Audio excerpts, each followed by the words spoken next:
Hello बच्चों, कैसे हैं आप लोग। तो आज हम लोग लेकर आए हैं ऑर्गेनिक केमिस्ट्री का जो हमारा रिवीजन सीरीज़ चल रहा है, वो भी वन शॉट में। तो उसके उसका जो हमारा उस सीरीज़ में जो ऑर्गेनिक केमिस्ट्री का जो लास्ट चैप्टर है, दैट इज़ यूनिट नंबर 10 और बायोमोलिक्यूल्स। तो आज हम लोग वन शॉट में अपना जो रिवीजन सीरीज़ कर रहे थे वो हम लोग कंप्लीट करेंगे बायोमोलिक्यूल्स की। तो जल्दी से तैयार हो जाएं जो भी हमारे क्लास 12 बोर्ड के बच्चे हैं और जो हमारे नीट और जेई के जो एस्पिरेंट्स हैं उनको भी ये फ़ायदा देने वाली सीरीज़ है बच्चों। तो शुरू करते हैं हम लोग bio molecules.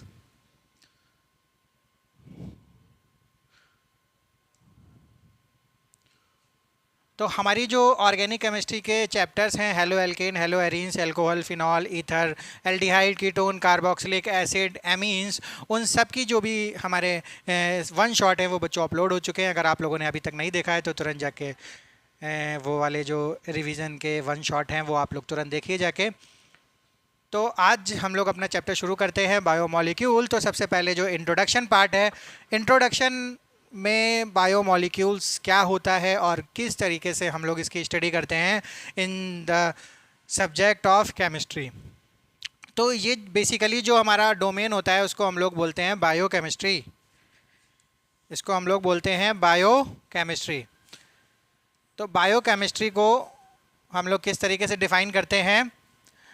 Most amazing thing about a living system is that it composed of non-living atoms and molecules. The pursuit of knowledge of what goes on chemically within a living system falls in the domain of biochemistry. तो biochemistry में बच्चों हम लोग कौन कौन सी चीज़ों की study करने वाले होते हैं? उन नॉन लिविंग थिंग्स की जो पार्ट रहती हैं हमारे लिविंग सिस्टम्स में। तो बहुत सारे हमारे ऐसी चीज़ें होती हैं जिन्हें हम लोग कहते हैं कार्बोहाइड्रेट्स, प्रोटीन्स, न्यूक्लिक एसिड और हमारे फॉस्फेट्स, डीएनए, आरएनए, ये सारी चीज, लिपिड्स। तो ये सारी चीज़ों से मिलकर हमारा जो लिविंग सिस्टम होता है वो बनता है। और उसमें जो केमिकली हम लोग पढ़ते हैं, जिनमें केमिकली हमारे रिएक्शंस होती हैं हमारी बॉडी में, वो हमारे किसके अंदर आते हैं? बायो केमिस्ट्री के अंदर आते हैं। तो इन सब चीज़ों के बारे में हम लोग पढ़ने जा रहे हैं। कहाँ पर? अपने बायोमोलिक्यूल्स में। तो बेसिकली हम लोग कौन कौन सी चीज़ पढ़ेंगे? Carbohydrates, proteins, nucleic acid, lipids बच्चों नहीं है हमारे में सिलेबस में। ये सब चीज़ों के बारे में हम लोग पढ़ेंगे डिटेल में। तो चलते हैं और बात करते हैं सबसे पहले कार्बोहाइड्रेट्स के बारे में। कार्बोहाइड्रेट्स, तो कार्बोहाइड्रेट्स में हम लोग क्या पढ़ेंगे? कार्बोहाइड्रेट्स में हम लोग पढ़ेंगे सुक्रोज़ के बारे में। कार्बोहाइड्रेट्स में बच्चों हम लोग पढ़ेंगे माल्टोज़ के बारे में, लैक्टोज़ के बारे में, ग्लूकोज़ के बारे में, और भी हमारे जो बहुत बड़ी बड़ी चेन्स होती हैं जिसे हम लोग सेलुलोज बोलते हैं, उन सब के बारे में हम लोग पढ़ेंगे कार्बोहाइड्रेट में। तो कार्बोहाइड्रेट को हम लोग कैसे डिफाइन करते हैं? तो सबसे पहले बात होती है कि हम लोगों का एक जनरल फार्मूला होता है कार्बोहाइड्रेट का, वो होता है CXH2OY। तो इसको देख के हमको लग रहा है कि ये वाला जनरल फार्मूला है, उसको हम लोग क्या कंसीडर कर सकते हैं? Hydrates of carbon. यानी देखो, वाटर मॉलिक्यूल है और यहाँ पर कार्बन मॉलिक्यूल है, तो इसको हम लोग एक जनरल फार्मूला के तहत हम लोग इसको बोलते हैं कार्बोहाइड्रेट। लेकिन ये बच्चों बहुत जगह पर क्या हो जाता है? फेल हो जाता है, एक्सेप्शन। जैसे हमारा CH3COOH, ये क्या होता है? ये हमारा कार्बोहाइड्रेट नहीं है, लेकिन ये इस फॉर्मूले में फिट हो जाता है। Acetic acid fits into this general formula C2H2O2, but it is not a carbohydrate. तो ये पूरी तरीके से बच्चों हम लोग इसको फाइनलाइज नहीं कर सकते। तो एक ऊपर से हम लोग बोल सकते हैं कि हम लोग कार्बोहाइड्रेट का जनरल फार्मूला क्या होता है? CXH2OY, और that is hydrates of carbon. तो चलते हैं आगे। तो कार्बोहाइड्रेट्स में be defined as optically active polyhydroxy aldehyde. चलिए सब बाद में बात करते हैं। Classification of carbohydrates. Classification of carbohydrates, classification से पहले हम लोग जान लेते हैं कि कार्बोहाइड्रेट्स को हम लोग सैकराइड्स भी बोलते हैं। क्यों सैकराइड्स बोलते हैं? क्योंकि जो सैकरॉन मीन्स होता है वो होता है शुगर, और जनरली जो हमारे शुगर्स होते हैं उनमें कार्बोहाइड्रेट पाया जाता है। तो वहाँ से शुरू में हम लोग सैकराइड्स बोलते थे, यानी शुगर्स को हम लोग कार्बोहाइड्रेट्स मानते थे, और इसलिए हमारा नाम भी उसका क्या पड़ गया? सैकराइड्स। तो हम लोग सैकराइड्स भी बोल सकते हैं कार्बोहाइड्रेट को। तो अब बात करते हैं क्लासिफिकेशन की। तो क्लासिफिकेशन हम लोग करेंगे अलग अलग बेसिस पर। तो सबसे पहला जो क्लासिफिकेशन होगा वो हम लोग करते हैं कार्बोहाइड्रेट्स का on the basis of behaviour of hydrolysis. On the basis of behaviour of hydrolysis क्या मतलब है बच्चों? कोई भी हमारे पास कार्बोहाइड्रेट अगर हम लोग उसका करते हैं हाइड्रोलिसिस, और हमारे पास अगर सिंगल यूनिट आती है, सिंगल यूनिट ऑफ कार्बोहाइड्रेट आती है, या फिर हमारे पास 2 यूनिट्स ऑफ कार्बोहाइड्रेट्स आती हैं, और या फिर हमारे पास मोर देन 2 यूनिट्स आती हैं, more than 2 units of carbohydrates. तो इस बेसिस पर भी हम लोगों ने अपने सैकराइड्स को या कार्बोहाइड्रेट्स को क्लासिफाई किया हुआ है। तो हमारे पास एक एग्जांपल हम लोग लेते हैं, जैसे हमारे पास एक सुक्रोज़ है।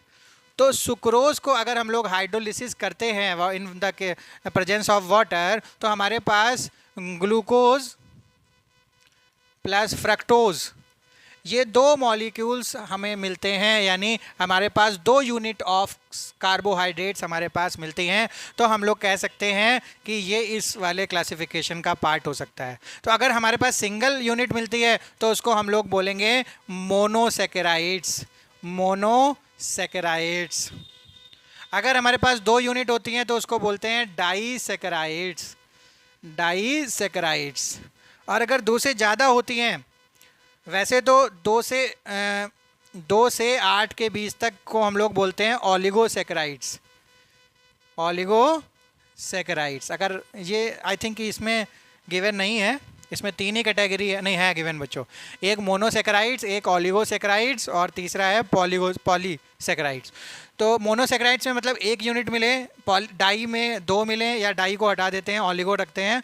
ओलिगो में 2 से 8 तक या 2 से 10 तक होती हैं ये यूनिट्स। ओलिगो में कहाँ है कि 2 to 10 यानी 2 से 10 तक यूनिट होती हैं। और अगर 10 मोर देन 10 है तो उसको हम लोग बोलेंगे पॉलीसैकेराइड्स, पॉलीसैकेराइड्स। ठीक है, तो इस बेसिस पे हम लोग मोनो, ओलिगो और पॉलीसैकेराइड्स के में क्या करते हैं, डिवाइड करते हैं अपने सैकेराइड्स को या फिर कार्बोहाइड्रेट्स को। तो हमारे जो ओलिगोसैकेराइड्स होते हैं उसमें डाईसैकेराइड, ट्राईसैकेराइड, टेट्रासैकेराइड, पेंटासैकेराइड्स यानी 10 तक वैल्यू हो सकती है। तो सबसे ज़्यादा इम्पॉर्टेंट जो होता है वो होता है इसका एग्जाम्पल। तो हमारे जो मोनोसैकेराइड्स होते हैं वो अच्छा उसका एग्जाम्पल है ग्लूकोज, फ्रक्टोज और राइबोज। तो हम लोग इस चैप्टर में ग्लूकोज के बारे में डिटेल में पढ़ेंगे और फ्रक्टोज के बारे में भी डिटेल में पढ़ेंगे। यानी मोनोसैकेराइड में ये 2 एग्जाम्पल बहुत इंपॉर्टेंट हैं। ओलिगोसैकेराइड में बेसिकली हम लोग डाईसैकेराइड्स की बात करेंगे, और डाईसैकेराइड्स के जो एग्जाम्पल हैं उसमें 3 हम लोग यहाँ पर 3 एग्जाम्पल्स के बारे में पढ़ेंगे। एक है हमारे पास माल्टोज, दूसरा है लैक्टोज और थर्ड वन है हमारा गैलेक्टोज नहीं, माल्टोज, लैक्टोज और सुक्रोज। सुक्रोज हम लोग पढ़ेंगे, माल्टोज और यहाँ पर एग्जाम्पल दिया होगा सुक्रोज का भी दिया हुआ है, और एक हम लोग लैक्टोज भी एज ए एग्जाम्पल हम लोग यहाँ पर पढ़ेंगे। पॉलीसैकेराइड्स में भी हमारे पास एग्जाम्पल है। एक हम लोग पढ़ेंगे सेलुलोज के बारे में, सेलुलोज के बारे में डिटेल में पढ़ेंगे, और स्टार्च के बारे में भी डिटेल में पढ़ेंगे। ये 2 हमारी कौन सी कैटेगरी हैं? ये हमारी पॉलीसैकेराइड्स की कैटेगरी है। चलो अब हम लोग बात करते हैं मोनोसैकेराइड्स की डिटेल में। तो मोनोसैकेराइड्स मतलब जिसमें हाइड्रोलिसिस करने पर केवल 1 यूनिट होती है, यानी वो किसी में भी हाइड्रोलिसिस नहीं होते, यानी उनमें केवल 1 ही यूनिट मिलती है।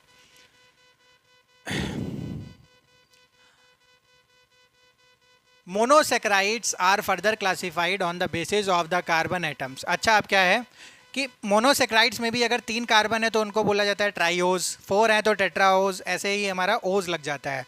और ओज में भी, उसमें भी अगर हमारे पास फंक्शनल ग्रुप अगर एल्डिहाइड है या फिर कीटोन है, तो अगर एल्डिहाइड है तो एल्डो ट्राइओज होगा, अगर कीटोन है तो कीटो ट्राइओज। अगर ग्लूकोज की बात करें तो ग्लूकोज में हमारा क्या होता है, एल्डिहाइड ग्रुप होता है, तो इसको हम लोग बोलते हैं एल्डो और 6 कार्बन होते हैं तो एल्डोहेक्सोज नाम हो जाता है ग्लूकोज का। ऐसे ही फ्रक्टोज की अगर हम लोग बात करें तो फ्रक्टोज में होता है बच्चों कीटोन, तो इसका नाम हो जाएगा कीटोहेक्सोज, कीटोहेक्सोज।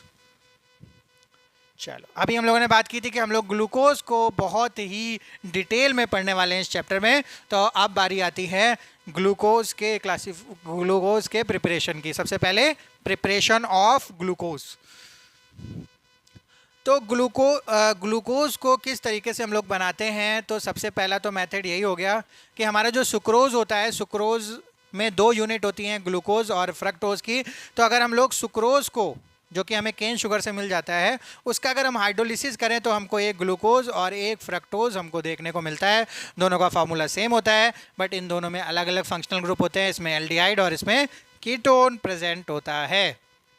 सिमिलरली अगर हम लोग एक पॉलीसेकेराइड, ये तो हमारा डाइसेकेराइड था, अब पॉलीसेकेराइड से भी अगर हम लोग इसके हाइड्रोलिसिस करते हैं तो जो स्टार्च होता है, स्टार्च का हाइड्रोलिसिस करते हैं तो हमको ग्लूकोज के n मॉलिक्यूल्स मिलते हैं, यानी more than 10 molecules are present in the starch.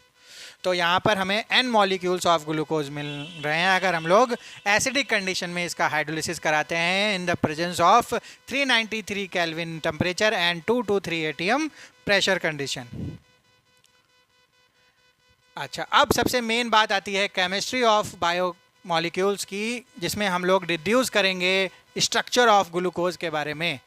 हमारे पास एक साइंटिस्ट थे फिशर, उन्होंने बताया कि हमारा जो ग्लूकोज है वो किस तरीके से दिखता है, कौन से फंक्शनल ग्रुप उसमें होते हैं, कितने कार्बन प्रेजेंट होते हैं और कितने अलग अलग तरीके के फंक्शनल ग्रुप वहाँ पर पाए जाते हैं।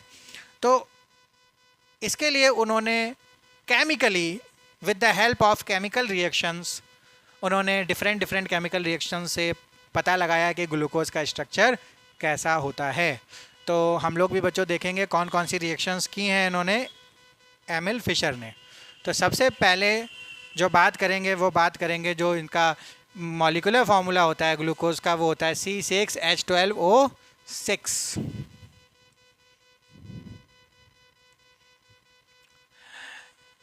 ग्लूकोज का फार्मूला हमको सपोज करें नहीं पता है, अगर हम लोगों ने उसमें HI के साथ उसको हीट कर दिया तो बच्चों ये बहुत तगड़ा रिड्यूसिंग एजेंट होता है। इसको डालने पर कोई भी फंक्शनल ग्रुप डायरेक्टली अल्केन में चेंज हो जाता है। तो यहाँ पर जो हमको प्रोडक्ट मिला वो हमको मिला 1 2 3 4 5 6, यानी सीधी सीधी एक चैन मिलती है कार्बन की, जो कि 6 कार्बन प्रेजेंट होते हैं, एन हेक्सेन मिलता है। तो यहाँ पर हमको प्रूव होता है कि ग्लूकोज में 6 कार्बन की सीधी चैन प्रेजेंट है। तो ये हमको पहली बात पता चलती है। दूसरी रिएक्शन हम लोग कराते हैं जब ग्लूकोज की NH2OH से, इसको बोलते हैं बच्चों हाइड्रोक्सिल एमीन, हाइड्रोक्सिल एमीन। और ये रिएक्शन हम लोगों ने पढ़ी है एल्डिहाइड में। तो ये कराने के बाद अगर यहाँ पर हमको मिला है ऑक्साइम, ऑक्साइम क्या होता है, ये रिएक्शन आप लोग देख सकते हो बच्चों कहाँ पर, जब हम लोगों ने ये रिएक्शन कराई थी कार्बोनिल कंपाउंड की विद H2NOH, ये वाली रिएक्शन। तो यहाँ से हम लोगों ने ये 2 हटाया था और डायरेक्टली ये बनाया था। तो ये बनता है ऑक्साइम और ये यहाँ पर बन रहा है।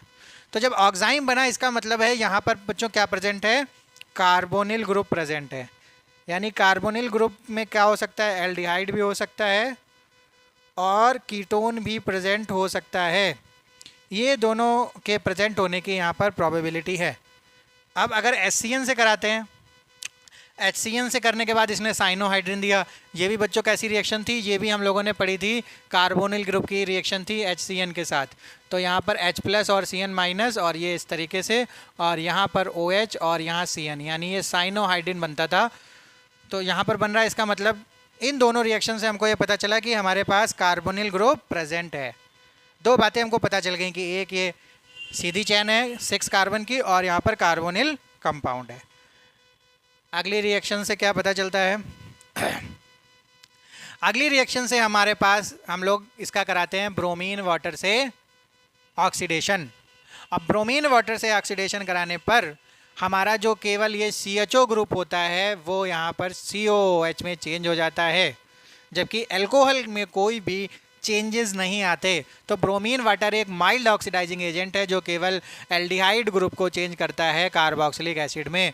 तो यानी हमको ये पता चल गया कि हमारा एल्डिहाइड कीटोन की जगह यहाँ पर एल्डिहाइड प्रेजेंट था। कार्बोनिल कंपाउंड कार्बोनिल जो फंक्शनल ग्रुप था वो कौन सा था? एल्डिहाइड था।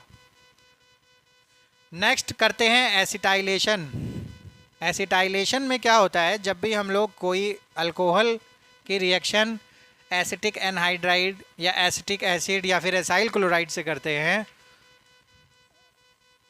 तो एसिटाइलेशन हो जाता है, यानी ईस्टर बन जाता है। क्या बन जाता है? ईस्टर। ईस्टरिफिकेशन भी हम लोगों ने इस रिएक्शन को देखा था। तो यहाँ पर बच्चों हुआ क्या, यहाँ पर इन 4 जगह और ये 5 जगह, यानी 5 जगह हमारा एसिटाइलेशन हो गया, यानी ईस्टर बन गया। तो इसका मतलब है यहाँ पर 5 अल्कोहल ग्रुप भी प्रेजेंट हैं, एक एल्डिहाइड प्रेजेंट है और 5 अल्कोहल भी प्रेजेंट हैं।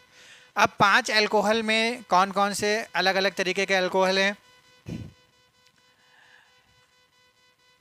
अब हुआ क्या बच्चों, इसका ऑक्सीडेशन जब कराया गया किसके साथ? नाइट्रिक एसिड के साथ। तो नाइट्रिक एसिड क्या करता है?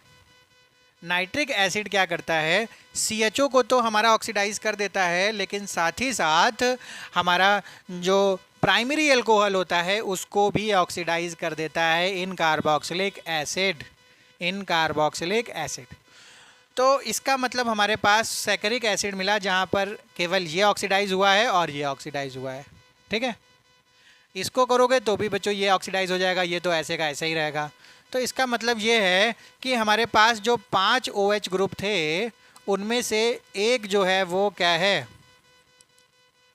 प्राइमरी OH है। कैसा है? प्राइमरी OH है।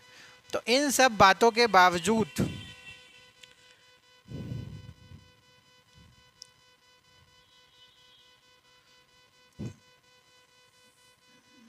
इन सब बातों के बाद जो फिशर ने इसका स्ट्रक्चर फाइंड किया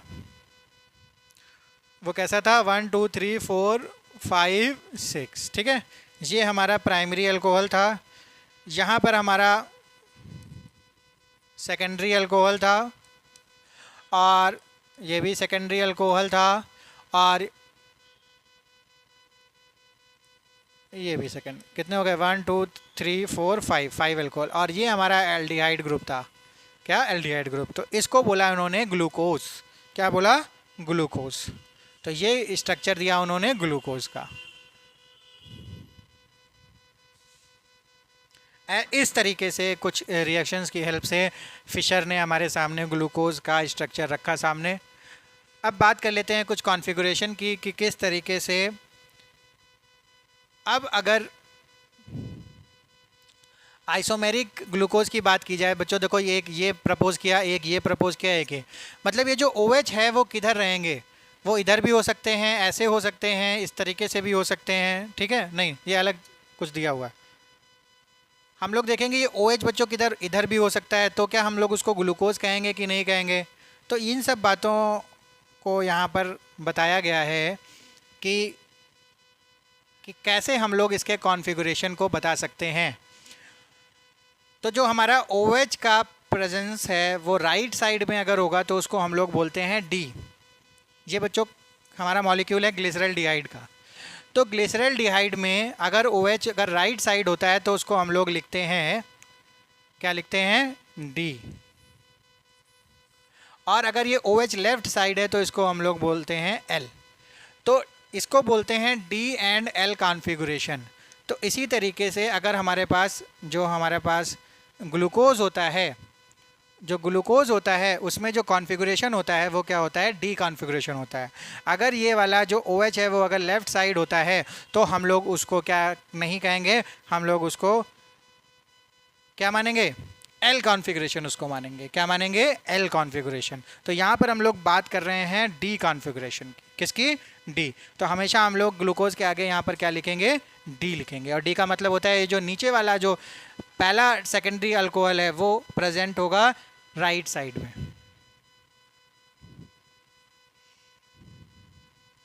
और ये किसके रिस्पेक्ट में हम लोगों ने माना है? अभी ग्लिसरल्डिहाइड का जो मॉलिक्यूल देखा उसके रिस्पेक्ट में हम लोगों ने ये वाली चीज़ों को रखा है कि डी, कैपिटल डी और कैपिटल एल क्या होता है। अच्छा, यहाँ पर बच्चों आप लोग देख रहे होंगे छोटा सा पॉजिटिव और निगेटिव भी पॉजिटिव बना था। तो ये पॉजिटिव और निगेटिव कैसे होता है? ये जो निगेटिव बना है, पॉजिटिव निगेटिव का मतलब होता है कि ये ऑप्टिकल रोटेशन बता रहा है। ऑप्टिकल रोटेशन मतलब होता है कि कोई भी मॉलिक्यूल किसी भी प्लेन पोलराइज लाइट को राइट टर्न करा सकता है या लेफ़्ट टर्न करा सकता है। तो जब राइट टर्न कराता है तो उसको बोलते हैं डेक्स्ट्रो रोटेटरी। या फिर अगर कोई कंपाउंड किसी भी प्लेन और पोलराइज लाइट को अगर राइट टर्न कराता है तो उसको बोलते हैं डी, यानी स्मॉल डी। और अगर लेफ़्ट कराता है तो उसको बोलते हैं स्मॉल एल, या फिर बोलते हैं प्लस, और इसको बोलते हैं माइनस। ठीक है, तो कैपिटल डी और स्मॉल डी में बच्चों ये फ़र्क होता है कि स्मॉल डी हमारा ऑप्टिकल रोटेशन बताता है या पॉजिटिव और स्मॉल रोटेशन बताता है, और कैपिटल डी जो बताता है वो उसकी कॉन्फ़िगरेशन बताता है कि वो राइट साइड में है या लेफ़्ट साइड में है।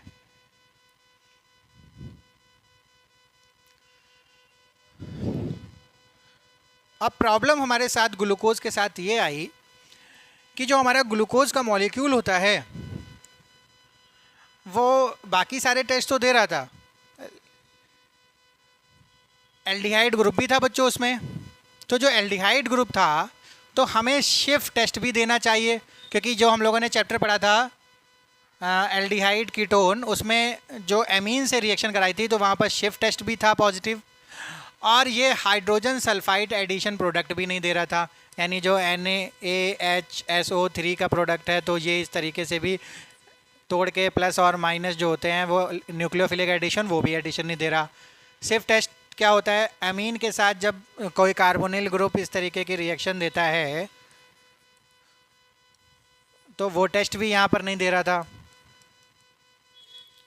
ये वाला टेस्ट भी बच्चों यहाँ पर नहीं दे रहा था।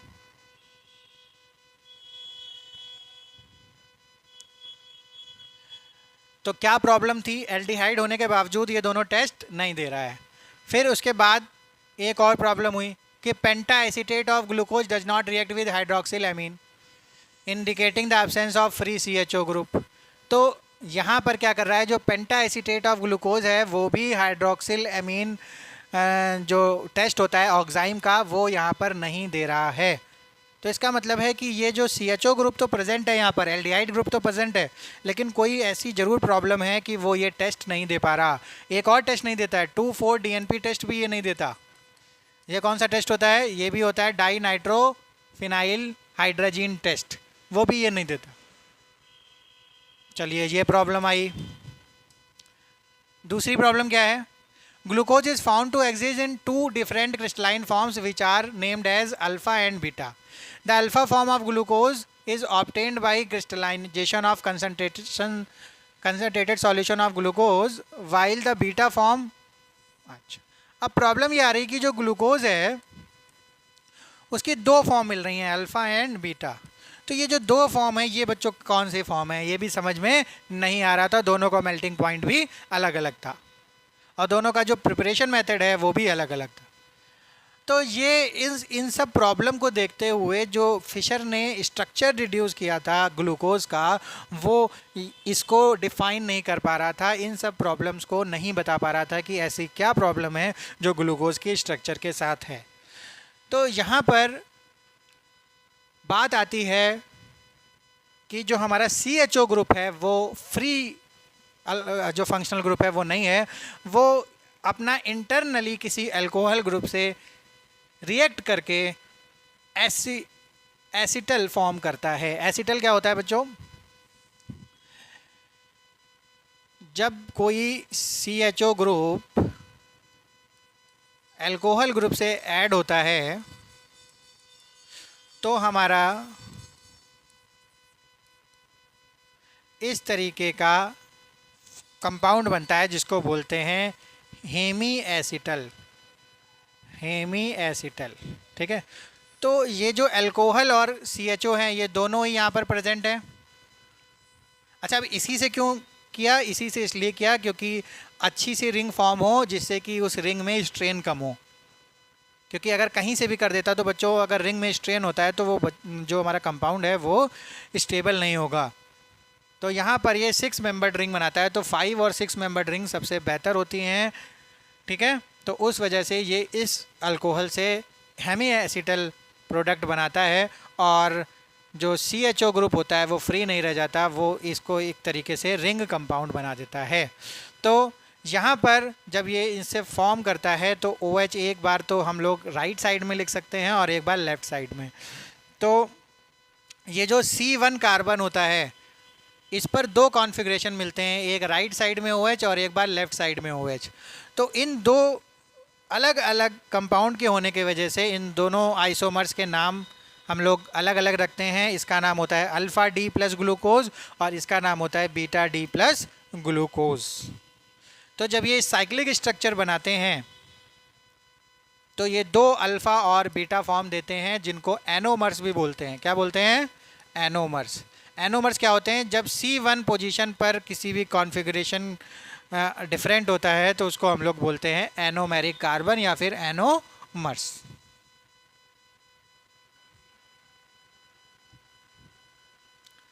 अब बात आती है कि ये किस तरीके से स्ट्रक्चर देते हैं। तो हावर्थ प्रोजेक्शन, एक साइंटिस्ट थे हावर्थ, उन्होंने अपना प्रोजेक्शन दिया और इस तरीके से इसको लिखने का तरीका बताया, ठीक है, इस तरीके से। तो ये क्या कितने कॉर्नर हो गए? 1 2 3 4 5 6 मेंबर्ड हो गई, उसमें एक हमारा हेटेरो एटम है, दैट इज़ अल्कोहल। अब इसमें किस तरीके से हम लोग रख कर देंगे? 1 2 3 4 5 और 6। तो C1 पे जो हमारा OH होगा वो अगर राइट साइड है, अगर राइट साइड OH है तो उसको हम लोग डाउन बना देंगे, अगर लेफ़्ट साइड है तो उसको हम लोग अप बना देंगे। तो इसमें हम लोग OH नीचे और H ऊपर, इसी तरीके से हम लोग अल्फ़ा और बीटा फॉर्म बनाते हैं। तो हमारे पास ये 2 स्ट्रक्चर बनते हैं अल्फ़ा और बीटा फॉर्म के, और इस स्ट्रक्चर को बोलते हैं पायरॉन। तो ये पायरॉन जैसा है इसलिए इसको नाम देते हैं ग्लूकोपायरानोज, और ये होता है ग्लूकोपायरानोज अल्फ़ा और बीटा।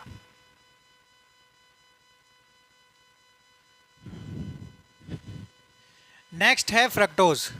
तो फ्रक्टोज में हमारे क्या होता है, किस तरीके की कार्बन चैन होती है? तो इसमें भी बच्चों 6 कार्बन होते हैं, 1 2 3 4 5 एंड 6 कार्बन होने के बावजूद यहाँ पर हमारे पास फंक्शनल ग्रुप होता है कीटोन, और कीटोन जो फंक्शनल ग्रुप होता है वो फर्स्ट पोजीशन पे तो बच्चों हम कभी रहता नहीं, तो उसके लिए असाइन होता है सेकंड पोजीशन। तो ये 1 2 3 4 5 और 6, बाकी सब कैसा होता है? सेम होता है ग्लूकोज के जैसा, पर यहाँ पर सेकंड पोजीशन पर कीटोन ग्रुप लगा होता है, और ये हमारा प्राइमरी अल्कोहल। तो 2 प्राइमरी अल्कोहल होते हैं ऊपर और नीचे, बीच में कीटोन, और ये 3 का जो कॉन्फ़िगरेशन है वो बिल्कुल वैसे ही रहता है।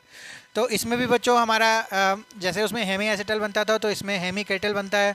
तो हेमी कीटल जब बनता है तो ये बच्चों रिंग फॉर्म करता है और 5 मेंबर्ड रिंग फॉर्म होती है, इसको बोलते हैं अल्फ़ा D फ्रक्टोफ्यूरानोज और बीटा D फ्रक्टोफ्यूरानोज।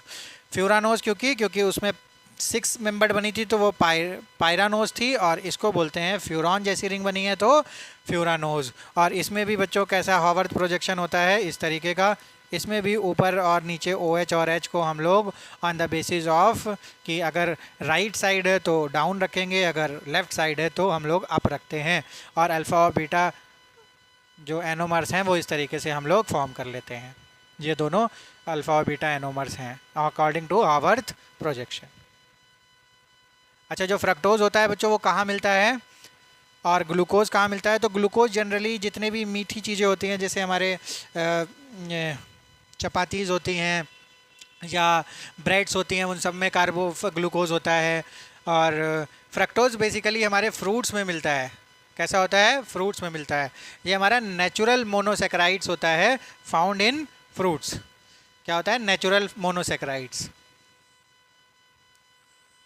हनी में मिलता है, वेजिटेबल्स में मिलता है, प्योर फॉर्म होता है इसमें स्वीटनर।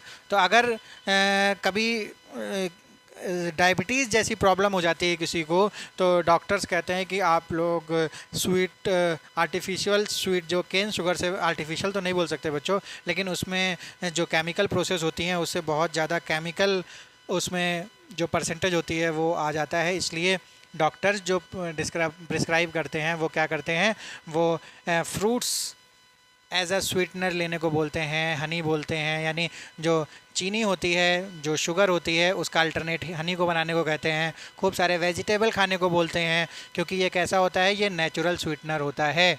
कैसा होता है, न्यूट्रल, वो नेचुरल स्वीटनर होता है। और हमारा जो केन शुगर से जो हम चीनी बनाते हैं, शुगर होता है, उसमें ज़्यादातर ग्लूकोज होता है। उस वजह से हमारे जो डॉक्टर्स हैं वो किसको प्रेफर करते हैं, वो फ्रक्टोज को ज़्यादा प्रेफर करते हैं एज अ स्वीटनर।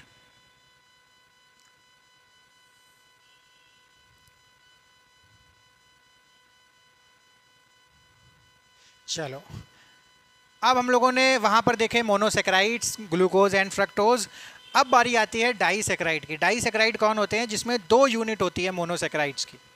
जब हम लोग किसी भी डाइसेक्राइड को हाइड्रोलाइज करेंगे तो हमको 2 सिंगल यानी 2 मोनोसेक्राइड्स मिलते हैं। तो डाइसेक्राइड्स में जो सबसे पहला हमारा एग्जाम्पल है, 3 एग्जाम्पल हम लोग पढ़ेंगे, एक सुक्रोज, माल्टोज एंड लैक्टोज। तो पहला है हमारा सुक्रोज।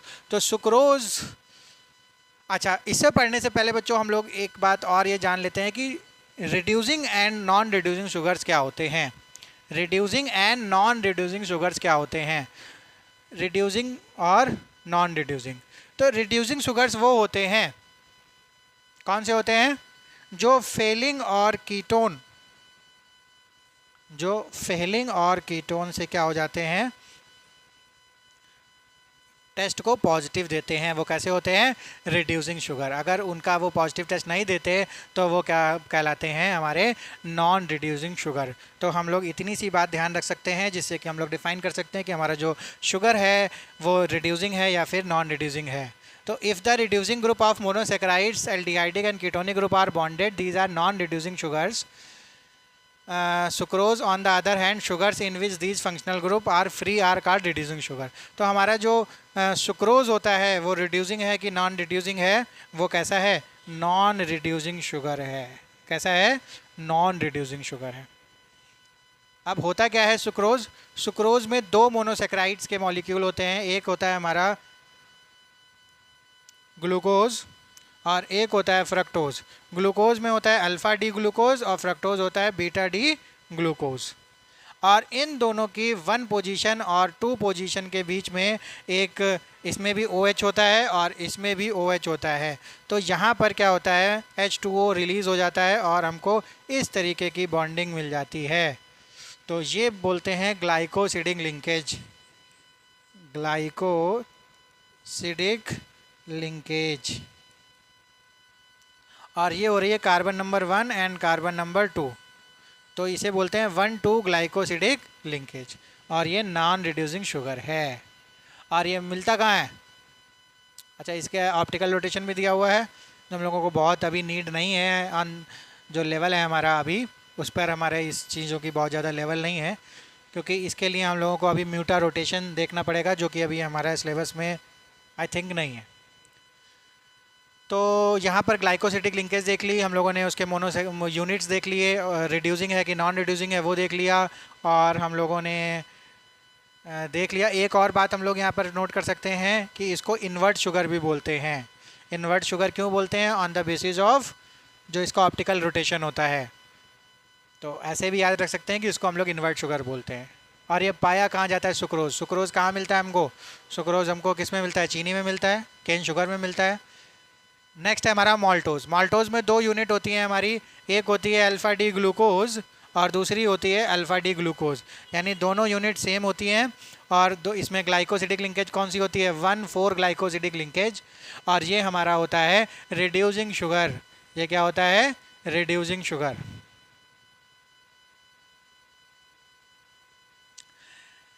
और थर्ड है हमारा लैक्टोज।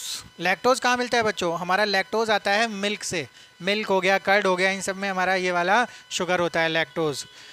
और इसमें हमारी 2 यूनिट होती हैं, एक गैलेक्टोज की, एक बीटा डी ग्लूकोज की। ग्लाइकोसिडिक लिंकेज है 1,4 ग्लाइकोसिडिक लिंकेज, ठीक है। और ये हमारा है रिड्यूसिंग शुगर। ये कैसा है, रिड्यूसिंग शुगर है, ठीक है। तो 3 हमारे एग्जाम्पल हो गए यहाँ पर डाइसेक्राइड के। अब हम लोग बात करते हैं पॉलीसेक्राइड्स की। क्या करते हैं, पॉलीसेकेराइड्स की बात करते हैं। तो पॉलीसेकेराइड्स में क्या होता है, पॉलीसेकेराइड्स में बहुत सारे यूनिट्स होते हैं कार्बोहाइड्रेट की प्रेजेंट होते हैं। तो अगर हम हाइड्रोलिसिस करते हैं तो नंबर ऑफ मोनोसेकेराइड्स हमको देखने को मिलते हैं। तो उसमें सबसे पहले हम लोग एग्जांपल लेंगे किसका, स्टार्च का। स्टार्च, और स्टार्च बहुत सारी चीज़ों में होता है, पोटैटो में होता है स्टार्च। और दूसरा हम लोग पढ़ेंगे सेलुलोज, फिर पढ़ेंगे ग्लाइकोजन। तो स्टार्च में क्या होते हैं, नंबर ऑफ ग्लूकोज यूनिट्स होते हैं। तो बहुत सारे ग्लूकोज यूनिट्स होते हैं, जैसे 1 ऐसे जुड़े होते हैं ग्लूकोज यूनिट ऐसे करके। बच्चों ये ऑक्सीजन नहीं है, ऐसे ग्लूकोज यूनिट एक दूसरे से जुड़े होते हैं। तो 2 टाइप से जुड़े होते हैं जो ग्लूकोज यूनिट होते हैं। एक टाइप होता है एमाइलोज और एक टाइप होता है एमाइलोपेक्टिन।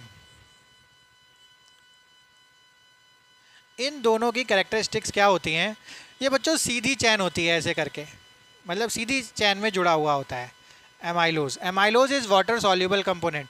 और क्या होता है, वाटर सॉल्यूबल भी होता है, वाटर सॉल्यूबल होता है। 15 से 20% स्टार्च का पार्ट होता है, कितना, 15 to 20%। अच्छा, अनब्रांच्ड चैन होती है, यानी सीधा सीधा जुड़ा होता है, ठीक है। अच्छा, माइलोपेक्टिन में क्या होता है, ये बच्चों ब्रांच्ड चैन होती है, जैसे ऐसे है ऐसे है, तो यहाँ पर ब्रांच्ड है, इस तरीके से ब्रांच्ड चैन निकलती है। तो दोनों का एग्जांपल हम लोग देख लेते हैं यहाँ से, कि जैसे ये सीधी सीधी है एमाइलोज की चैन, और एमाइलोपेक्टिन की जो चैन है वो कैसी है, ब्रांच्ड है। यानी इसमें जो ग्लाइकोसिडिक लिंकेज थी वो 1,4 की थी, इसमें ग्लाइकोसिडिक लिंकेज क्या है, 1,4 तो है, साथ में 1,6 की ब्रांच्ड ग्लाइकोसिडिक लिंकेज भी प्रेजेंट है, किसमें, एमाइलोपेक्टिन चैन में।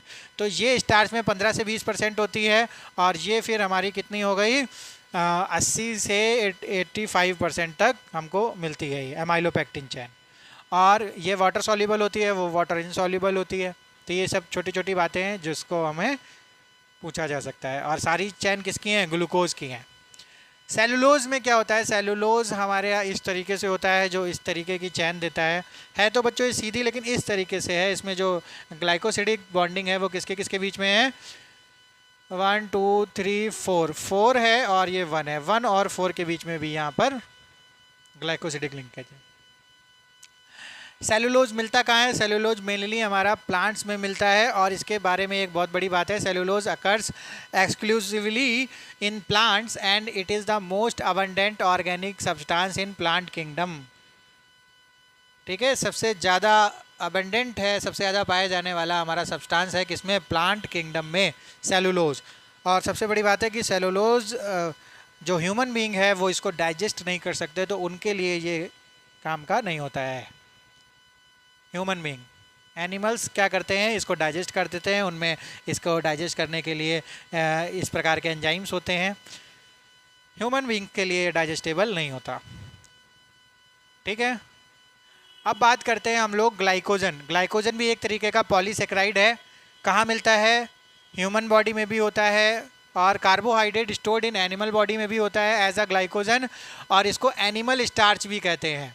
ठीक है, अच्छा, और इसकी क्या खास बात है, लीवर में प्रेजेंट होता है, मसल्स में प्रेजेंट होता है, ब्रेन में प्रेजेंट होता है। When the body needs glucose, अब मान लीजिए आप लोगों ने बहुत दिनों से खाना नहीं खाया, ठीक है, फास्ट है, तो ये क्या करते हैं, ये ग्लाइकोजन को ब्रेक डाउन करते हैं ग्लूकोज में। तो आदमी क्या होने लगता है, खाना नहीं खाता, तो इसका मतलब अचानक से वो मर नहीं जाता, लेकिन वो क्या करता है, वो अपना जो ग्लाइकोजन है उसको ब्रेक डाउन करके ग्लूकोज में तोड़ देता है, और हम लोगों को क्या करता है, जीवित बचाए रखता है। तो मसल्स में भी स्टोर्ड होता है हमारा ग्लाइकोजन, हमारा ब्रेन में भी, ब्रेन में जब ब्रेन को चलाना होता है तो ब्रेन से ले लेता है, बॉडी को चलाना होता है मसल से ले सकता है, और लीवर में भी हमारा ग्लाइकोजन होता है। अच्छा, glycogen also found in east and fungi, east और फंजाई में भी हमको मिलता है क्या, ग्लाइकोजन। तो ये था हमारा पॉलीसेकेराइड। तो जितने भी हमारे कार्बोहाइड्रेट्स थे, चाहे वो मोनो हो, चाहे वो डाई हो, चाहे वो पॉली हो, इन सब की जो एग्जाम्पल हैं वो बहुत इंपॉर्टेंट है बच्चों हमारे एग्ज़ाम पॉइंट ऑफ व्यू से। तो इन सब को हम लोग एग्जाम्पल को ध्यान से हम लोग देख के जाएंगे, पढ़ के जाएंगे। इंपॉर्टेंस ऑफ कार्बोहाइड्रेट, तो बच्चों अभी तक हम लोग सारी इंपॉर्टेंस ही बात कर रहे थे, कहाँ मिलते हैं, एसेंशियल हैं हमारे लिए, एसेंशियल है। अगर हमको ग्लूकोज ना मिले तो हमें क्या मिलेगा, एनर्जी कहाँ से मिलेगी। Glucose is the essential part for the energy for human beings. अगर हम लोगों को एनर्जी चाहिए तो सबसे ज़्यादा ग्लूकोज है जो हमको एनर्जी प्रोवाइड कराता है, ठीक है। अब प्रोटीन और बाकी बायोमोलिक्यूल के अलग अलग काम है, लेकिन जो ग्लूकोज है मेनली ग्लूकोज फ्रक्टोज ये सब क्या करता है, एनर्जी प्रोवाइड कराता है बच्चों हाई अमाउंट में। तो ये तो सबसे इंपॉर्टेंट होगा हमारे लिए। अब भाई ओवर खाएंगे तो क्या होगा, फैट बढ़ेगा। तो लेकिन एक लिमिटेड अमाउंट में हमको ये ज़रूरत पड़ती है कार्बोहाइड्रेट्स की, चाहे वो ब्रेन के फंक्शन की बात हो, चाहे हमारे और ऑर्गन्स के फंक्शन की बात हो, ठीक है। अब ये सब लिखा हुआ है कि हनी बहुत दिनों से यूज़ होता है, वेदों में लिखा हुआ है, ठीक है। आयुर्वेदिक सिस्टम में बहुत इंपॉर्टेंट है, जो हमारे नेचुरल स्वीटनर्स हैं। Carbohydrate are used as a storage molecule in as starch and glycogen, ठीक है। ये सब हम लोग बात कर चुके हैं। चलो, अब नेक्स्ट जो बायोमॉलिक्यूल है वो है प्रोटीन। प्रोटीन की बात करेंगे हम लोग। प्रोटीन क्या होता है बच्चों, प्रोटीन हमारा, प्रोटीन पढ़ने से पहले, प्रोटीन सबसे पहले क्या होता है, प्रोटीन से हमारी स्किन बहुत अच्छी होती है। प्रोटीन इसेंशियल होता है किसके लिए, मसल्स बिल्डिंग के लिए। और proteins are the most abundant biomolecule of the living system. Chief source of protein are, sources क्या होते हैं प्रोटीन के, मिल्क होता है, चीज़ होता है, मिल्क है, चीज़, पल्सेज हैं, दालें हैं, मूंगफली है, मछली है, फिश है, मीट है, ये सब सोर्सेज ऑफ प्रोटीन हैं, ठीक है। तो ये जो प्रोटीन है, अब असली बात करते हैं कि इसकी केमिस्ट्री के बारे में बात करते हैं। तो इसकी जो सिंगल यूनिट होती है वो क्या होती है, तो अमीनो एसिड की जब हम लोग बात करेंगे तब हमें पता चलेगा कि जो प्रोटीन है उसकी सिंगल यूनिट क्या होती है। तो अमीनो एसिड्स क्या होते हैं, सबसे पहले देख लेते हैं। तो अमीनो एसिड्स में बच्चों दो फंक्शनल ग्रुप होते हैं, एक होता है NH2 यानी एमीन, और एक होता है COOH, ठीक है। ये दो फंक्शनल ग्रुप जब एक साथ होते हैं किसी भी कंपाउंड में तो उसको बोलते हैं अमीनो एसिड। क्या बोलते हैं, अमीनो एसिड। और इन जो अमीनो एसिड की जो ब्रांच होती है, यानी वो जो इसके पॉलीमर अगर इससे हम लोग बनाएं, यानी बहुत सारे अमीनो एसिड्स को मिला के अगर हम लोग कोई चैन बनाएं तो उसको हम लोग बोलेंगे प्रोटीन्स, ठीक है। या हम लोग बोल सकते हैं polymers of amino acid is known as proteins. अब वो किस तरीके से बाइंड होते हैं, तो ये बच्चों इसमें क्या होता है, COO यानी ये एसिडिक नेचर का भी है, और ये इसमें H जुड़ जाए तो ये बेसिक नेचर का भी है। तो जो दूसरा मॉलिक्यूल होगा, अगर NH3 प्लस अगर हम लोग यहाँ पर इस तरीके से लिखें तो ये दोनों मिलके एक बॉन्ड बनाते हैं जिसको बोलते हैं पेप्टाइड बॉन्ड, जिसको हम लोग बोलते हैं पेप्टाइड बॉन्ड, CONH बॉन्ड, ठीक है। यहाँ से ये क्या करते हैं, एक H2O रिलीज करते हैं और ये CONH बॉन्ड बनाते हैं जिसको बोलते हैं एमाइड बॉन्ड, या फिर इस केस में, प्रोटीन के केस में, इसको स्पेशली नाम देते हैं पेप्टाइड बॉन्ड। तो जब एक से ज़्यादा पेप्टाइड बॉन्ड होते हैं तो उन्हें बोलते हैं polypeptide, polypeptide bond, polypeptide bond. Polypeptide bond बनाकर अमीनो एसिड प्रोटीन में चेंज हो जाता है, यानी प्रोटीन की लंबी लंबी चेन्स बनाता है। तो अच्छा, अल्फ़ा एमिनो एसिड क्या होता है बच्चों, यही अल्फ़ा एमिनो एसिड होता है। क्यों, अल्फ़ा एमिनो एसिड कैसे होता है, अब जैसे ये COH हो गया, ये NH2 हो गया, ठीक है, ये H हो गया, ये कुछ भी और लगा हुआ है। तो बच्चों इस फंक्शनल ग्रुप के अगर रिस्पेक्ट में देखें तो ये अल्फ़ा है, तो इस अल्फ़ा पे ये दूसरा फंक्शनल ग्रुप लगा है, और इसके रिस्पेक्ट में देखें तो ये भी अल्फ़ा पे लगा है, तो ये इसका नाम हो जाता है alpha amino acid. Alpha positions पर दोनों लगे हुए हैं इसलिए इसका नाम हो गया अल्फ़ा एमिनो एसिड। अब बहुत सारे हमारे यहाँ पास अमीनो एसिड्स हैं, ग्लाइसिन, एलेनिन, वैलिन, ल्यूसिन, ठीक है, ये बहुत सारे हमारे पास हैं। अगर हम इनका क्लासिफिकेशन करें इन अमीनो एसिड्स का, तो इन अमीनो एसिड्स का अगर हम लोग क्लासिफिकेशन करें तो दो टाइप से कर सकते हैं, इसेंशियल और non essential, essential and non essential. Essential बच्चों वो प्रोटीन्स होते हैं, वो अमीनो एसिड्स होते हैं जो हमको बाहर से लेने ही पड़ते हैं, यानी अंदर सिंथेसाइज जो हमारा सिंथेसिस हो रहा है वो नहीं हो पाता। और अगर बॉडी के अंदर सिंथेसिस हो रही है किसी भी अमीनो एसिड की और हमें बाहर से लेने की ज़रूरत नहीं है, तो उसको हम लोग बोलेंगे non essential amino acids. The amino acids which can be synthesized in the body are known as non essential. और अगर बॉडी में सिंथेसाइज हो रहे हैं तो उसको हम लोग बोलेंगे ओ सॉरी, क्या हुआ, गड़बड़ हो गया क्या? Which can be synthesize in the body are ना, हाँ सही तो है। अगर बॉडी में बन रहे हैं तो नॉन इसेंशियल हो गए, जरूरत नहीं है बाहर से लेने की। अगर बॉडी में नहीं बन रहा, अच्छा कैन नॉट भी छूट गया, which can not be synthesized in the body, तो वो हमें बाहर से लेने पड़ेंगे तो इसेंशियल हो जाएंगे। यानी इसेंशियल मतलब हमको बाहर से इनटेक करना पड़ेगा, और नॉन इसेंशियल मतलब ज़रूरत नहीं है इनटेक करने की। ठीक है, तो उसको हम लोग बोल देंगे इसेंशियल एंड नॉन इसेंशियल। अगर इस पर हम लोग देखें तो जो एस्ट्रिक लगे हैं वो हमारे इसेंशियल हैं, यानी हमको लेने ही पड़ते हैं बाहर से, है ना। आर्जिनिन, अच्छा ये सब होते हैं ना, जैसे हम लोग, अच्छा कल एक ऐड आ रहा था एक टूथपेस्ट का, उसमें लिखा था आर्जिनिन युक्त टूथपेस्ट है हमारा। ठीक है, तो यानी वो इन फॉर्म्स में ये सारे जो अमीनो एसिड्स हैं वो किसी न किसी फॉर्म्स में क्या होते हैं, हमें दिए जाते हैं, क्योंकि हमको इसेंशियल होते हैं, ज़रूरत होती है। कोई अमीनो एसिड हमारे किसी मसल्स के लिए ज़रूरत होती है, कोई टूथ के लिए होती होगी, कोई किसी के लिए होती है। तो ये सब बातें जो हैं वो बायो में आप लोग पढ़ोगे, अगर आप लोग बायो लेते हो आगे, या आपने ली होगी अगर बायो। ठीक है, भविष्य में आप लोग डॉक्टर बनोगे, इंजीनियर बनोगे, तो जो लोग डॉक्टर बनेंगे उनके लिए बहुत काम की बातें रहेंगी। जो लोग इंजीनियर बनेंगे वो बच्चों अपने दांत या दिखाने के लिए कहाँ जा सकते हैं, डॉक्टर्स के पास जा सकते हैं। ठीक है, उनको ज़्यादा नॉलेज की ज़रूरत नहीं है कि आर्जिनिन क्या होता है, लेकिन हमारा पेपर तो देने जा रहे हैं सारे बच्चे, तो तब तक के लिए छोटी मोटी जानकारी जो है वो आपको होनी चाहिए, वरना क्या करेगा, अच्छा डॉक्टर खराब डॉक्टर आप लोग पहचान नहीं पाओगे, कोई भी दवाई दे देगा। Amino acids are okay. अब हम लोग बात करते हैं कुछ और की।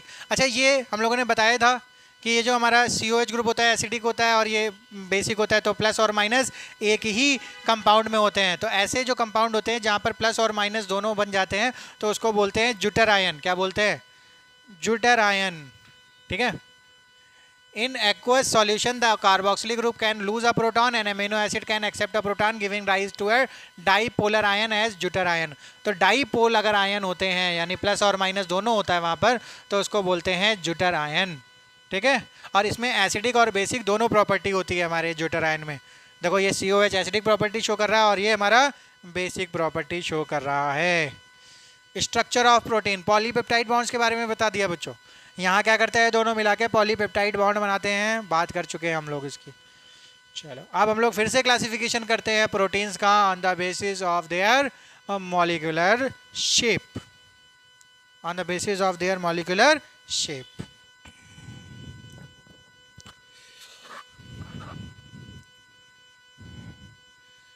तो अब हम लोग जो प्रोटीन का क्लासिफिकेशन करेंगे वो हम लोग करेंगे on the basis of molecular shape. दो टाइप का बच्चों क्लासिफिकेशन होता है, दो टाइप के हमारे प्रोटीन्स होते हैं। एक होते हैं फाइब्रस प्रोटीन्स और दूसरा होता है ग्लोबुलर प्रोटीन। फाइब्रस प्रोटीन में क्या होता है, जो हमारा फाइबर्स मतलब इस तरीके के स्ट्रक्चर्स होते हैं, इसमें कुछ सल्फाइड्स डाइसल्फाइड्स की लिंकेज भी होती हैं,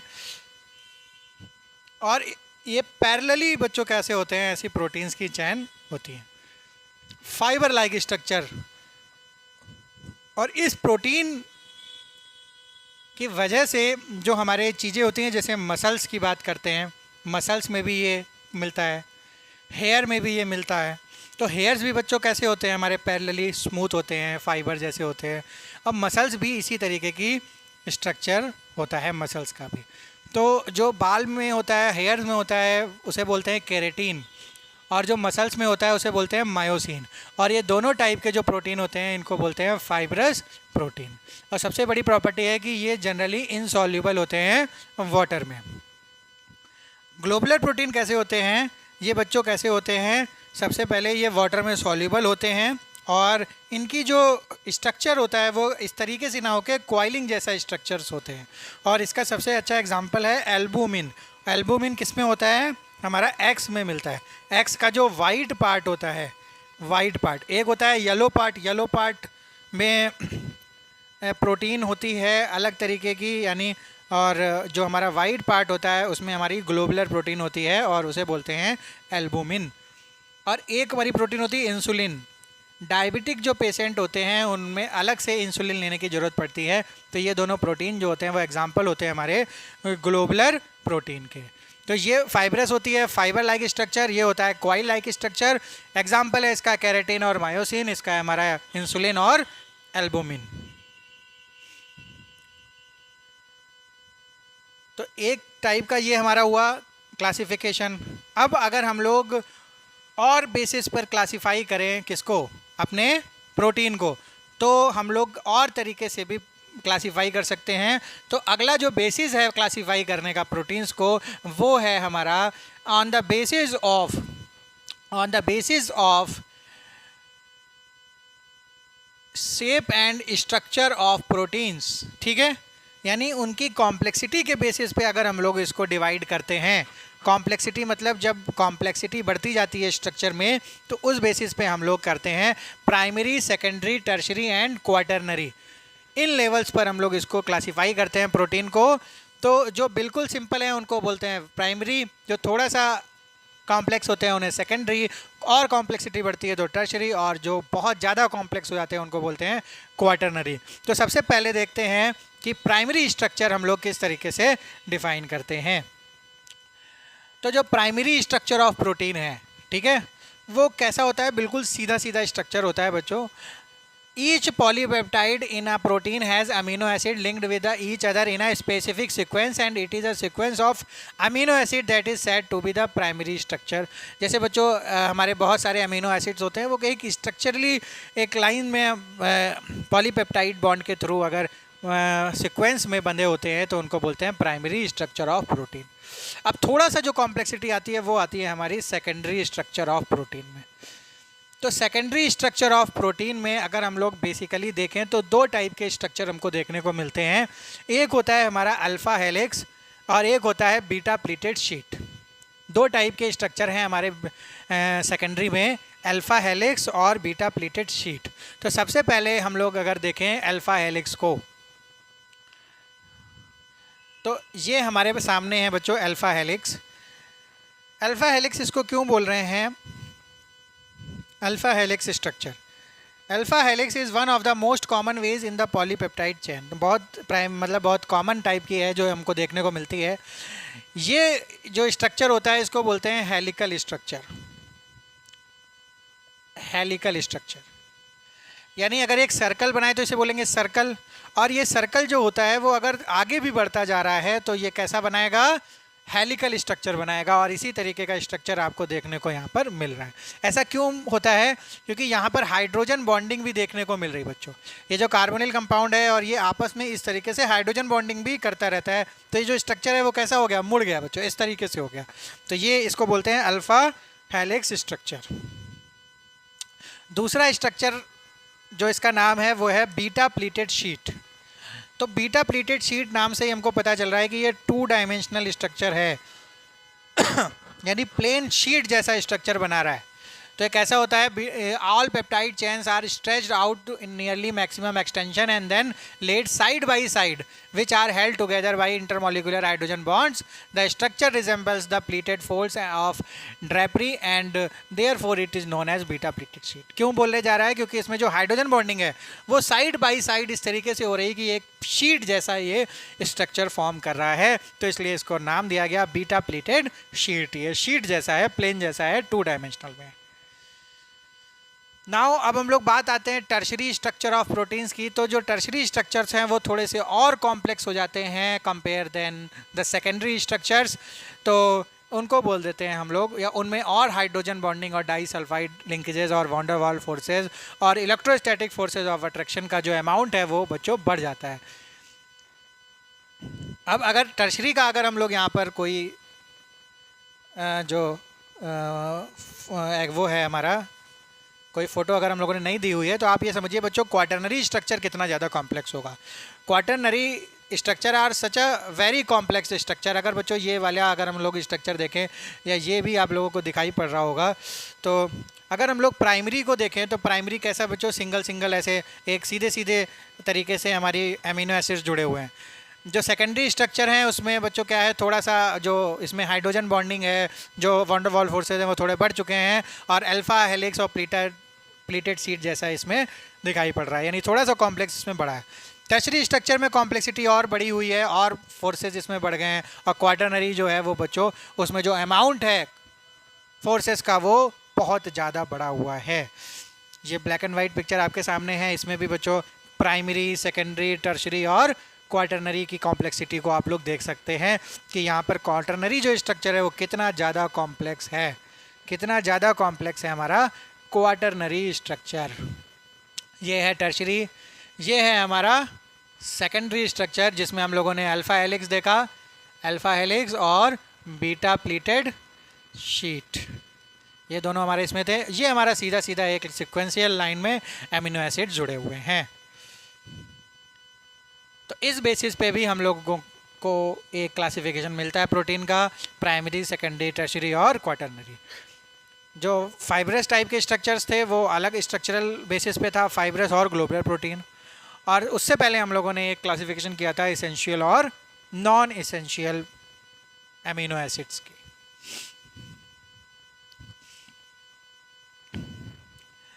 अब जो टॉपिक आता है वो आता है denaturation of proteins. Denaturation of proteins, ये क्या भला है बच्चों, इसको क्या कहते हैं, डीनेचुरेशन किसको बोलते हैं, चलिए देखते हैं। तो डीनेचुरेशन ऑफ प्रोटीन,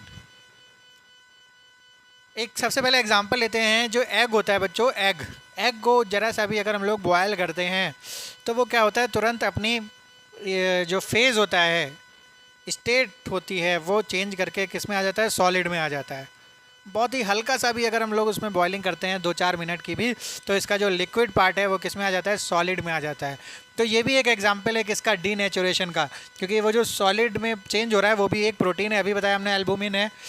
तो जब भी protein found in a biological system which a unique 3 dimensional structure and biological activities called native protein, protein जो अपने बायोलॉजिकल सिस्टम में जिस रूप में और जिस स्ट्रक्चर में, जिस स्टेट में रहते हैं, उसको उसकी नेटिव प्रोटीन की फॉर्म बोलते हैं। यानी जैसे एल्बुमिन कैसी थी, लिक्विड में थी, तो उसको वो नेटिव फॉर्म था। When a protein in its native form is subjected to a physical change like change in temperature or chemical change, अगर कोई भी प्रोटीन नेटिव फॉर्म में है और उसमें हम लोग कोई भी टेम्परेचर चेंज करते हैं, केमिकल चेंज करते हैं, या पीएच चेंज करते हैं, या हाइड्रोजन बॉन्ड डिस्टर्ब करते हैं, तो इस वजह से अगर उनके ग्लोब्यूल्स जो होते हैं वो अनफोल्ड और हेलिक्स गेट अनकॉइल्ड अगर हो जाते हैं, यानी उसमें जो ग्लोब्यूल्स बने हैं या उसमें एलिकल स्ट्रक्चर बना है वो अनफोल्ड हो सकता है या वो अनकॉइल हो सकता है। इससे क्या होता है, वो अपनी बायोलॉजिकल एक्टिविटी लूज़ कर देते हैं, और इसी प्रोसेस को बोलते हैं denaturation of protein.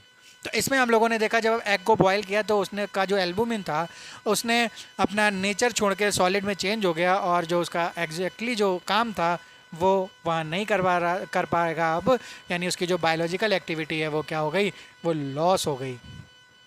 During denaturation secondary and tertiary structures are destroyed but primary structure remains intact. यानी जो डीनेचुरेशन होता है वो बेसिकली सेकेंडरी और टर्शरी स्ट्रक्चर को डिस्ट्रॉय करता है, लेकिन प्राइमरी स्ट्रक्चर पे कोई भी फ़र्क नहीं डालता। एग्जाम्पल बता रहे हैं, the coagulation of egg white on boiling is a common example of denaturation. Another example is curdling of milk, which is caused due to the formation of lactic acid by bacteria present in milk. दूसरा example है जब हम लोग दूध से दही बनाते हैं तो एक बैक्टीरिया होता है जिसको बोलते हैं लैक्टोबैसिलस, वो उसकी प्रेजेंस में लैक्टिक एसिड में वो पाया जाता है। उसकी प्रेजेंस में ये क्या होता है, डीनेचुरेशन होता है, किससे, मिल्क टू कर्ड फॉर्म होता है।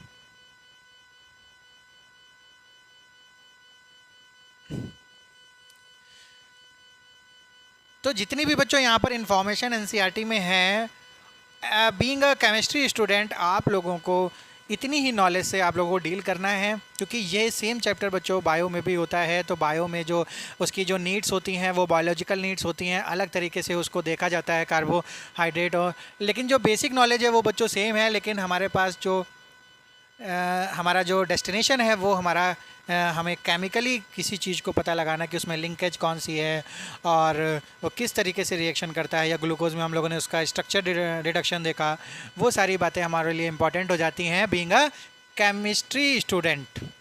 ठीक है, यानी हम उसके जो केमिकल एस्पेक्ट हैं उस पर ज़्यादा ध्यान देते हैं उसके बायोलॉजिकल एक्सपेक्ट जो एस्पेक्ट हैं उसके कंपैरिजन में।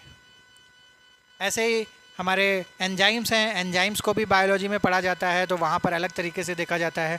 तो यहाँ पर हम लोग बेसिकली देखते हैं कि हमारा उसका स्ट्रक्चर क्या है, किस तरीके से चेंजिंग हो रही है। ठीक है, तो जितना इसमें गिवन है हमारा एनसीईआरटी में वो आप लोगों के लिए बच्चों सफिशिएंट है अगर आप लोग एग्ज़ाम देने जा रहे हैं क्लास 12th का। एंजाइम, तो एंजाइम्स क्या होते हैं? एंजाइम्स हमारे होते हैं बायोलॉजिकल कैटलिस्ट। यानी जैसे केमिस्ट्री में बच्चों हम लोग कैटालिस्ट पढ़ते हैं, कैटालिस्ट का काम क्या होता है? किसी भी रिएक्शन में विदाउट पार्ट लेके, यानी वो पार्ट तो लेता है लेकिन उसको डिस्टर्ब नहीं करता है, और एज इट इज़ जब वापस आता है तो जिस फॉर्म में वो गया होता है हमारा कैटालिस्ट वो उसी फॉर्म में वापस आ जाता है।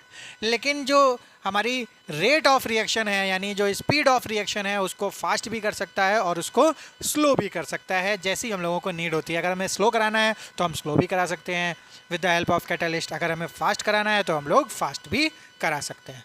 तो ऐसे ही जब हमारी बॉडी में बहुत सारी बायोकेमिकल रिएक्शंस होती हैं तो वहाँ पर जो कैटालिस्ट की तरीके से काम करते हैं उनको हम लोग बोलते हैं एंजाइम्स। क्या बोलते हैं? एंजाइम। और एंजाइम को क्या बोल सकते हैं? Bio catalyst. ठीक है, तो ये क्या करते हैं कि अगर कोई रिएक्शन हो रही है, ये रिएक्शन का एक ग्राफ है, अगर ये कोई रिएक्शन हो रही है तो रिएक्शन की एक कुछ एक्टिवेशन एनर्जी होती है, एक्टिवेशन एनर्जी। तो ये अगर हम लोग एंजाइम्स या बायो कैटालिस्ट का यूज़ करते हैं तो ये जो हमारा पाथ है इस पाथ को ये छोटा कर देता है, इस पाथ को ये क्या कर देता है? छोटा कर देता है। अब मान लो ये इस पाथ को इसने छोटा कर दिया और इस पाथ से अब रिएक्शन होके ये प्रोडक्ट को बना लेगी। तो बस ये पाथ को छोटा करके रेट ऑफ रिएक्शन को फास्ट कर देता है हमारा एंजाइम। अगर हमें स्लो करवानी है तो ये इसको क्या कर देगा? ये इसको बढ़ा देगा तो हमारा रेट स्लो हो जाएगा। ठीक है, अगर ये पाथ को छोटा कर देगा तो रेट फास्ट हो जाएगा। तो ये इसका क्या होता है? काम करने का तरीका होता है, इस तरीके से ये काम करता है। अच्छा, अब enzymes are very specific for a particular reaction and for a particular substrate. तो they are generally named after the compound or classes of compound upon which they work. तो जहाँ पर ये एंजाइम्स होते हैं इनके अलग अलग नाम रखने पड़ते हैं, तो ये जिस रिएक्शन को चेंज कर रहे होते हैं उसी के नाम पे इनका नामकरण कर दिया जाता है। जैसे माल्टोज को या ग्लूकोज में अगर चेंज कर रहा है तो इसका नाम क्या रख दिया? माल्टेज। ऐसे ही जाइमेज है ना, ऐसे वो बहुत सारे नाम होते हैं इसके, वो बेसिस होता है उनका कि कौन सी रिएक्शन में ये पार्टिसिपेट कर रहे हैं। और ऑक्सो रिडक्टेज ये सब नाम है इसके। एज लगा देते हैं बच्चों लास्ट में, क्या लगाते हैं? एज लगा देते हैं इसके सफिक्स में। Mechanism of enzyme action. अब मैकेनिज़्म मतलब कि किस तरीके से ये एंजाइम काम करता है, किस तरीके से वर्क करता है। तो बहुत सारे मैकेनिज़्म होते हैं। तो यहाँ पर बेसिकली आप लोगों को बहुत सारा कुछ यहाँ पर नॉलेज नहीं दी हुई है। अदरवाइज़ इसका मैकेनिज़्म एक लॉक की मेथड होता है, जो लॉक की के जैसे लॉक और की का मैकेनिज़्म होता है, जिस तरीके से अलग अलग लॉक के लिए अलग अलग की बनाई जाती है, वैसे ही अलग अलग रिएक्शंस के लिए हमारे कैटालिस्ट होते हैं। तो वो भी एक मैकेनिज़्म होता है। तो वो आप लोगों को इसमें ज़्यादा डिटेल में नहीं दिया है, तो उस पर हम लोग भी डिस्कशन नहीं करेंगे।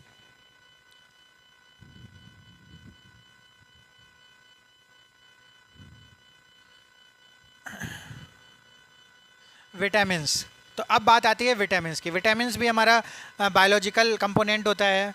तो बहुत सारे विटामिन्स होते हैं जो हम लोगों को इसेंशियल होते हैं। तो विटामिन्स क्या होते हैं? It has been observe that certain organic compounds are required in small amount of in our diet. यानी बहुत ही स्मॉल अमाउंट में हमें विटामिन्स की ज़रूरत पड़ती है, लेकिन उनकी डिफिशियंसी हमारा डिजीज़ का कारण बन सकती है। यानी अगर उसकी डिफिशियंसी होती है तो हमें डिजीज़ देखने को मिल सकती है। The required in the diet in small amount to perform specifically biological function. तो बहुत सारे हमारे विटामिन होते हैं जो ज़रूरी होते हैं, एसेंशियल होते हैं। तो कौन कौन से हो सकते हैं विटामिन? ए होता है, vitamin B, vitamin C, vitamin D, ठीक है। इनको और भी सब कैटेगरी में डिवाइड किया गया, जैसे vitamin B1, B2, B6, B12 ETC। तो excess of vitamin is also harmful, यानी अगर हमें ज़रूरत तो होती है लेकिन एक्सेस में अगर लेंगे तो वो भी क्या है, हार्मफुल हैं। तो विटामिन जो पिल्स लेते हैं अलग से कुछ लोग, वो भी नहीं लेनी चाहिए without the advice of doctor, यानी जब तक डॉक्टर प्रिस्क्राइब नहीं करे तब तक आप लोगों को विटामिन की अपने आप कैप्सूल भी नहीं लेनी चाहिए। अब विटामिन का नाम कहाँ से आया, ये सब बातें लिखी हैं, इन सब के बारे में हम लोगों को जानने की खास ज़रूरत नहीं है, ठीक है। फिर विटामिन का जो क्लासिफिकेशन है, जो क्लासिफिकेशन ऑफ विटामिन है वो कैसे कैसे कर सकते हैं, तो दो तरीके से हम लोग क्लासीफाई करते हैं। सबसे पहले वाटर सॉल्युबल विटामिन्स और फैट सॉल्युबल विटामिन्स। कुछ होते हैं विटामिन जो फैट सॉल्युबल होते हैं, कुछ वाटर सॉल्युबल होते हैं। तो जो वाटर सॉल्युबल होते हैं वो कौन से होते हैं, जैसे विटामिन सी हो गया, ठीक है। तभी बच्चों कभी कभी कुछ विटामिन की कैप्सूल्स होती हैं तो डॉक्टर कभी पानी से लेने को बोलता है, कभी क्या करता है वो ऐसी चीज़ों के साथ लेने को बोलता है जो फैट होती हैं, क्योंकि जब तक सॉल्युबल नहीं होगी तब तक क्या होगा, वर्क नहीं कर पाएगी, ठीक है। तो अलग अलग तरीके के विटामिन होती हैं, एक वाटर होती है और एक फैट सॉल्युबल विटामिन होती है। बाकी ज़्यादा डिटेल तो बच्चों आपको इस केमिस्ट्री की क्लास में विटामिन की नहीं मिल सकती। नॉर्मल जो भी बातें हैं वो हम लोग बता सकते हैं कि कौन कौन सी हैं, vitamin A, vitamin D, vitamin E, vitamin के, ये जो चारों हैं विटामिन हैं वो कौन सी हैं, फैट सॉल्युबल हैं। और जो विटामिन B12 को छोड़ के और भी सारी हैं वो कैसी हैं, विटामिन वाटर सॉल्युबल। उसमें सबसे बड़ा जो विटामिन है वो विटामिन सी है वाटर सॉल्युबल में। अब बात करते हैं कि कौन सा विटामिन कौन सा डिफिशियंसी कॉज करती है। तो इसको हम लोगों को याद रखना है। जो विटामिन ए होता है, विटामिन ए बच्चों हम लोगों को दी जाती है जब छोटा बच्चा होता है, उसको भी इसेंशियल तरीके से दी जाती है गवर्नमेंट हॉस्पिटल्स में भी। तो उसकी कमी से हमारी जो प्रॉब्लम आती है वो किसकी आती है, आईज़ की प्रॉब्लम आती है, कॉर्निया की प्रॉब्लम, हार्डनिंग हो जाती है कॉर्निया। कॉर्निया जो वाइट कलर का पूरा सॉलिड स्फेयर होता है वो होता है कॉर्निया, और वो हार्डनिंग आ जाती है। तो नाइट ब्लाइंडनेस की भी प्रॉब्लम आ जाती है, नाइट ब्लाइंडनेस। तो ये इसका सोर्सेज क्या है, इस फिश में मिलता है, कैरेट्स में मिलता है, बटर मिल्क में कहीं कहीं मिल जाता है बच्चों। अच्छा, कैरेट्स में, गाजर में भी मिलता है, ठीक है, गाजर खाना चाहिए बच्चों को। विटामिन B1 थायामीन, ये बच्चों मिलता है चावल में, लिखा है इसमें नहीं, इसमें कहीं नहीं मिला लिखा, इन सब में तो मिलता है, इसमें राइस में भी मिलता है, राइस में मिलता है थायामीन। एक ऑयल आता है राइस ब्रेन ऑयल, सॉरी क्या नाम होता है उसका। तो जो ये जो राइस होता है इसके ऊपर जो कवरिंग होती है बच्चों, कवरिंग, उसमें उसके कवरिंग के नीचे एक पार्ट होता है, उससे उसका ऑयल निकाला जाता है, नाम नहीं याद आ रहा, राइस ब्राइन बोलते हैं, ठीक है। तो उसका ऑयल में, उसमें ये थायामीन बच्चों बहुत ही अच्छे अमाउंट में मिलती है। तो बहुत ज़्यादा अगर राइस को क्या करते हैं लोग धो के खाते हैं तो ये थायामीन का जो अमाउंट होता है वो कम हो सकता है। और इसकी जो डिफिशियंसी से जो हमको वो मिलता है, डिजीज़ मिलता है, वो कौन सा होता है, बेरी। इससे क्या होता है, लॉस ऑफ एपिटाइट हो सकता है, रिटार्डेड ग्रोथ हो सकती है, भूख की प्रॉब्लम हो सकती है, ठीक है। अब आता है विटामिन B2। अच्छा, ये सब कहानी बच्चों सुनने के बाद आपको याद हो सकता है कि भाई विटामिन B1 कहाँ मिलता है, थायामीन वो कहाँ उसके सोर्सेज होते हैं, या उसकी कमी से, उसकी डिफिशियंसी से कौन सी डिजीज़ हो सकती है। तो इन सब चीज़ों से ये चीज़ें याद रहती हैं। विटामिन B2 को बोलते हैं राइबोफ्लेविन, ये भी मिल्क में, एग वाइट में, लीवर किडनी में मिलता है, और इसकी कमी से क्या स्किन प्रॉब्लम हो जाती हैं या डाइजेस्टिव डिसऑर्डर भी हो सकते हैं। विटामिन B6, ठीक है, ये है हमारा, ये ज़्यादा इंपॉर्टेंट है। विटामिन B12 क्या होता है बच्चों, ये ब्लड का पार्ट होता है। किसका पार्ट होता है, ब्लड का पार्ट होता है। जब भी कोई में खून की कमी हो जाती है, कभी बच्चों में या किसी बड़े में, तो विटामिन B12 की भी सिरप या कोई भी कैप्सूल दिए जाते हैं। क्यों, क्योंकि ये क्या होता है, ब्लड का पार्ट होता है। फोलिक एसिड भी ब्लड का पार्ट होता है, आयरन भी ब्लड का पार्ट होता है। तो उसमें एक ये है विटामिन B12, और इससे क्या कमी होती है, हीमोग्लोबिन, और ये मतलब एनीमिक हो जाता है, यानी ब्लड की कमी हो जाती है। और एक मिलता है कहाँ, मीट, फिश, एग एंड बेटा ये सब कितना कॉमन है, आपको कुछ ना मिले तो बच्चों क्या लिख सकते हैं, मीट लिख सकते हैं, फिश लिख सकते हैं, एग लिख सकते हैं, ठीक है, अगर नहीं याद आता है, ठीक है। तो ये आप देख रहे हैं बच्चों सब में है। तो ये मोस्ट कॉमन चीज़ें हैं जिस ये जो है उसमें सारे विटामिन का सोर्स है। ज़्यादा नहीं होगा तो थोड़े अमाउंट में तो वो विटामिन बच्चों मिल ही जाएगा। तो ऐसा भी किया जा सकता है। विटामिन सी सारे लोग जानते हैं, एस्कॉर्बिक एसिड बोलते हैं इसको, सिट्रस फ्रूट्स में मिलता है, ठीक है, खट्टे वाले फलों में मिलता है। और इसकी कमी से क्या हो जाता है, स्कर्वी, स्कर्वी स्किन प्रॉब्लम हो सकती है, ब्लीडिंग गम्स, ठीक है।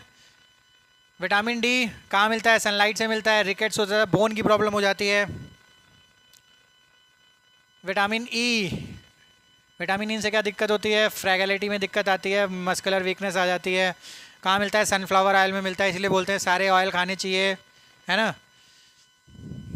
विटामिन के बड़ा ज़रूरी है बच्चों, ये ज़रूरी होता है ब्लड क्लॉटिंग के लिए। तो ब्लड क्लॉट अगर नहीं होगा तो क्या होता है, ब्लड का लॉस हो सकता है चोट लगने पर, और ज़्यादा क्लॉट हो गया तो भी प्रॉब्लम हो जाती है। तो जिसको ज़्यादा क्लॉटिंग होती है उसको ये ग्रीन लीफी वेजिटेबल मना होती हैं, और जिसकी कमी होती है, डिफिशिएंसी होती है, उसको बोला जाता है कि भाई हरे पत्तेदार सब्जियां खानी है। तो विटामिन के से क्या होता है, ब्लड क्लॉटिंग होती है। ब्लड क्लॉटिंग हो जाए अननेसेसरी तो भी प्रॉब्लम बच्चों, ब्लड रुक सकता है, जिसे हम लोग स्ट्रोक बोलते हैं। अगर ब्रेन में हो जाए, हार्ट में हो जाए तो हार्ट अटैक हो जाता है। और अगर कोई चोट लग जाती है और वहाँ पर ब्लड क्लॉटिंग ना हो तो भी प्रॉब्लम हो सकती है, क्योंकि ब्लड लॉस हो सकता है, ठीक है। तो दोनों ही प्रॉब्लमेटिक सिचुएशन है। हमको लिमिटेड अमाउंट में ये विटामिन के चाहिए, जहाँ पर ज़रूरत है वहाँ क्लॉट हो जाए, जहाँ ज़रूरत है वहाँ अननेसेसरी क्लॉटिंग नहीं होनी चाहिए, ठीक है। हाँ, rice bran oil, rice bran oil, ठीक है, वो जो हम लोग भूल रहे थे, ब्राइन और ब्रान। तो राइस ब्रान ऑयल होता है, उसे वो क्या होता है, राइस का जो पैडी होता है, पैडी में जो छिलका होता है ऊपर का, उसके अंदर का एक पार्ट होता है जिसे हम लोग ब्रान बोलते हैं, उससे ऑयल निकाला जाता है, जिसमें हम लोग थायामीन का अमाउंट होता है। तो बहुत सारी ऐसी चीज़ें होती हैं जो अलग अलग ऑयल्स में मिलती हैं, कुछ सनफ्लावर में जैसे विटामिन ए मिल गया। तो डॉक्टर सजेस्ट करते हैं कि हम लोगों को एक ऑयल ना यूज़ करके हमको मल्टी ऑयल यूज़ करने चाहिए, अलग अलग ऑयल्स यूज़ करने चाहिए। इसी तरीके से हम लोगों को केवल गेहूं का आटा ना यूज़ करके बहुत सारे जो मल्टी फ्लोर होते हैं उनको यूज़ करना चाहिए। बाजरा हो गया हमारा, अलग अलग मोटे अनाज हो गए, मिलेट्स बोलते हैं जिनको। तो ये सब में क्या होता है कि हमें अलग अलग विटामिन होते हैं, तो हमें सारे विटामिन की जो ज़रूरत होती है वो पूरी होती रहती है, हमें अलग से फिर कुछ भी कैप्सूल लेने की ज़रूरत नहीं पड़ेगी। तो ये सब बातें हो गई विटामिन की। केमिस्ट्री की क्लास में बच्चों हम लोगों को कितनी बायो पढ़नी पड़ रही है, ठीक है, thanks to CBSE. Nucleic acid ऐसा क्यों होता है बच्चों, ऐसा इसलिए होता है कि बेसिक नॉलेज ऑफ बायोलॉजी हमको पता होनी चाहिए, क्योंकि बॉडी बच्चों सबके पास है, और बॉडी की जो बेसिक नॉलेज है वो भी पता होनी चाहिए। क्योंकि कभी भी ये जो छोटी मोटी नॉलेज है विटामिन की, तो इसके लिए आप लोग डॉक्टर पे डिपेंड ना हो, तो बेसिकली जो बेसिक नॉलेज है वो आपको होनी चाहिए, तभी तो आप लोग सजेस्ट कर पाओगे कि आपको क्या खाना है क्या नहीं खाना है।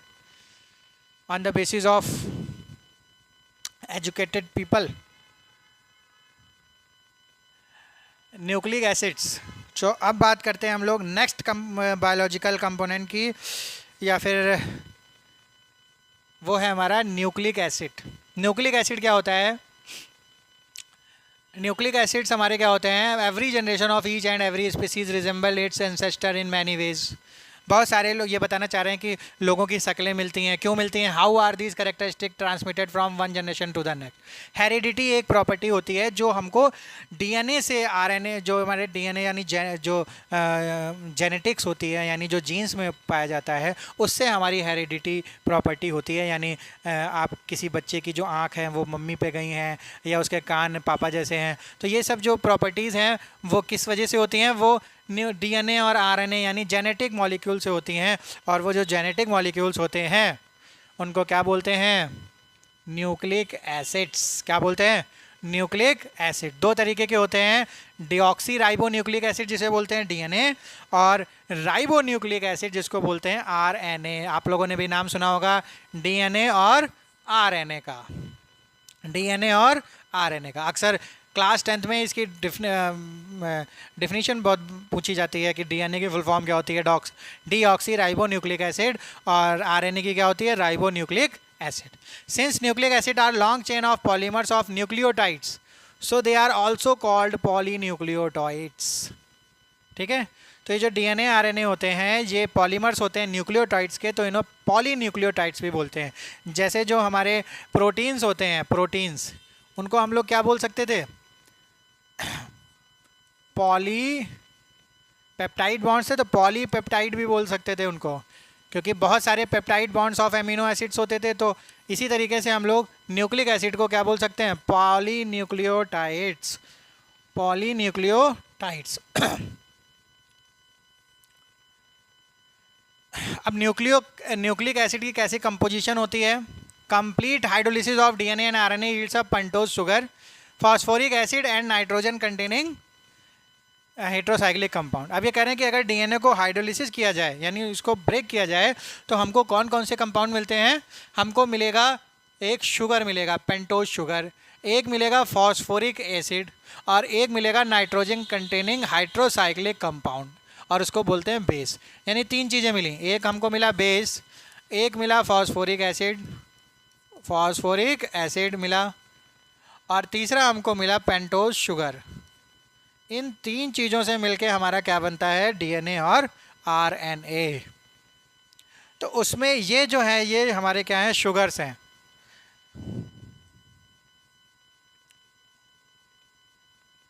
और ये हमारे 6 बेसेस उसमें होते हैं. कौन कौन से बेसेस होते हैं?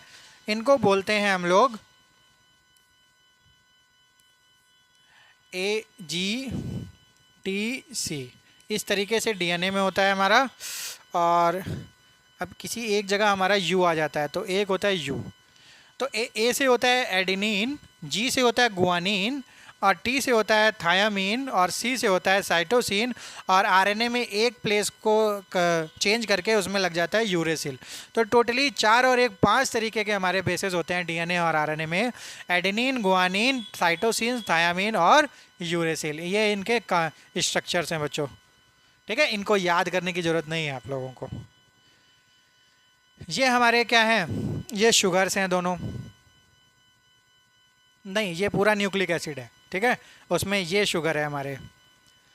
ये बीच वाला पार्ट है शुगर का है.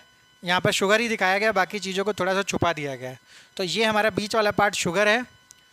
ये हमारा बेस है. बेस में मतलब AGCT जो भी 5 बेस हैं उनमें से एक लगा होगा. और ये बच्चों क्या है हमारा? ये फॉस्फोरिक एसिड है. तो तीनों चीज़ें जब मिल जाती हैं तो इसको बोलते हैं न्यूक्लिक एसिड. क्या बोलते हैं? न्यूक्लिक एसिड, या फिर न्यूक्लियोटाइड या न्यूक्लियोसाइड. 2 टर्म है यहाँ, न्यूक्लियोसाइड और न्यूक्लियोटाइड. उनको भी यहाँ पर डिफाइन किया गया है ऑन द बेसिस ऑफ कि वो किस तरीके से अटैच्ड है, किस तरीके से अटैच्ड है. तो यहाँ पे देखो कायदे से बताया कि शुगर बीच में, ये बेस है, ये फॉस्फोरिक एसिड है. ठीक है, इस तरीके के लिंक. डीएनए का कुछ ऊपर से जब स्ट्रक्चर देखते हैं तो इस तरीके का स्ट्रक्चर दिखता है. और ये बेसिस की कॉम्बिनेशन है जिसमें ATGC इस तरीके के जो बेस हैं वो कंबाइन है. तो ये हमारा स्ट्रक्चर है किसका? Double strand helix structure of DNA. इसको बोलते हैं DNA. And this is responsible for the property of heredity. इसी वजह से हमारे जो कुछ कैरेक्टरिस्टिक होते हैं वो ट्रांसफ़र होते हैं जनरेशन टू जनरेशन.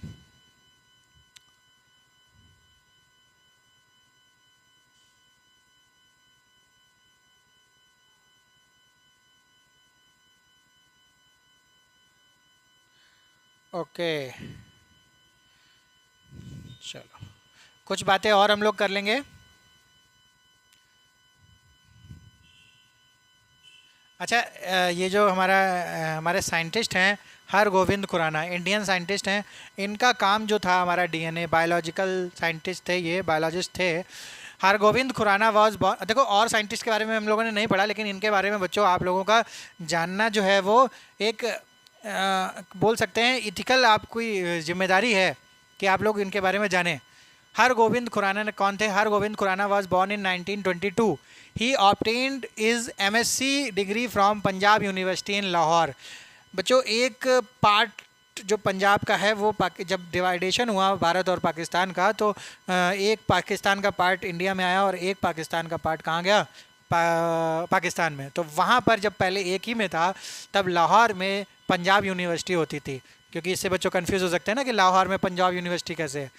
तो लाहौर भी क्या था, पंजाब का पार्ट था। He worked with Professor Vladimir Prelog, who molded Khurana's thought and philosophy towards science, work and effort. After a brief stay in India in 1949, yani after independence, Khurana went back to England and worked with Professor G.W. Kenner and Professor A.R. Todd. It was at Cambridge, UK, that he got interested in both proteins and nucleic acid. Dr. Khurana shared the Nobel Prize for Medicine and Physiology in 1968 with Marshall Nirenberg and Robert Halley for cracking the genetic code.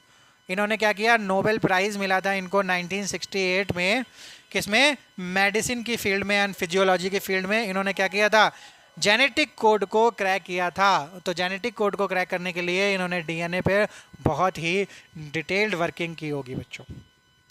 इनके बारे में ज़्यादा जानने के लिए बच्चों आप अपने बायोलॉजी के जो टीचर्स हैं उनसे आप लोग संपर्क कर सकते हैं, ठीक है। अगर आप लोगों को इच्छा है कि इनके बारे में और ज़्यादा जाने, या इनकी बायोग्राफी भी आती होगी, तो हमारे ये एक बहुत ही रिनाउंड साइंटिस्ट हैं हरगोविंद खुराना जी।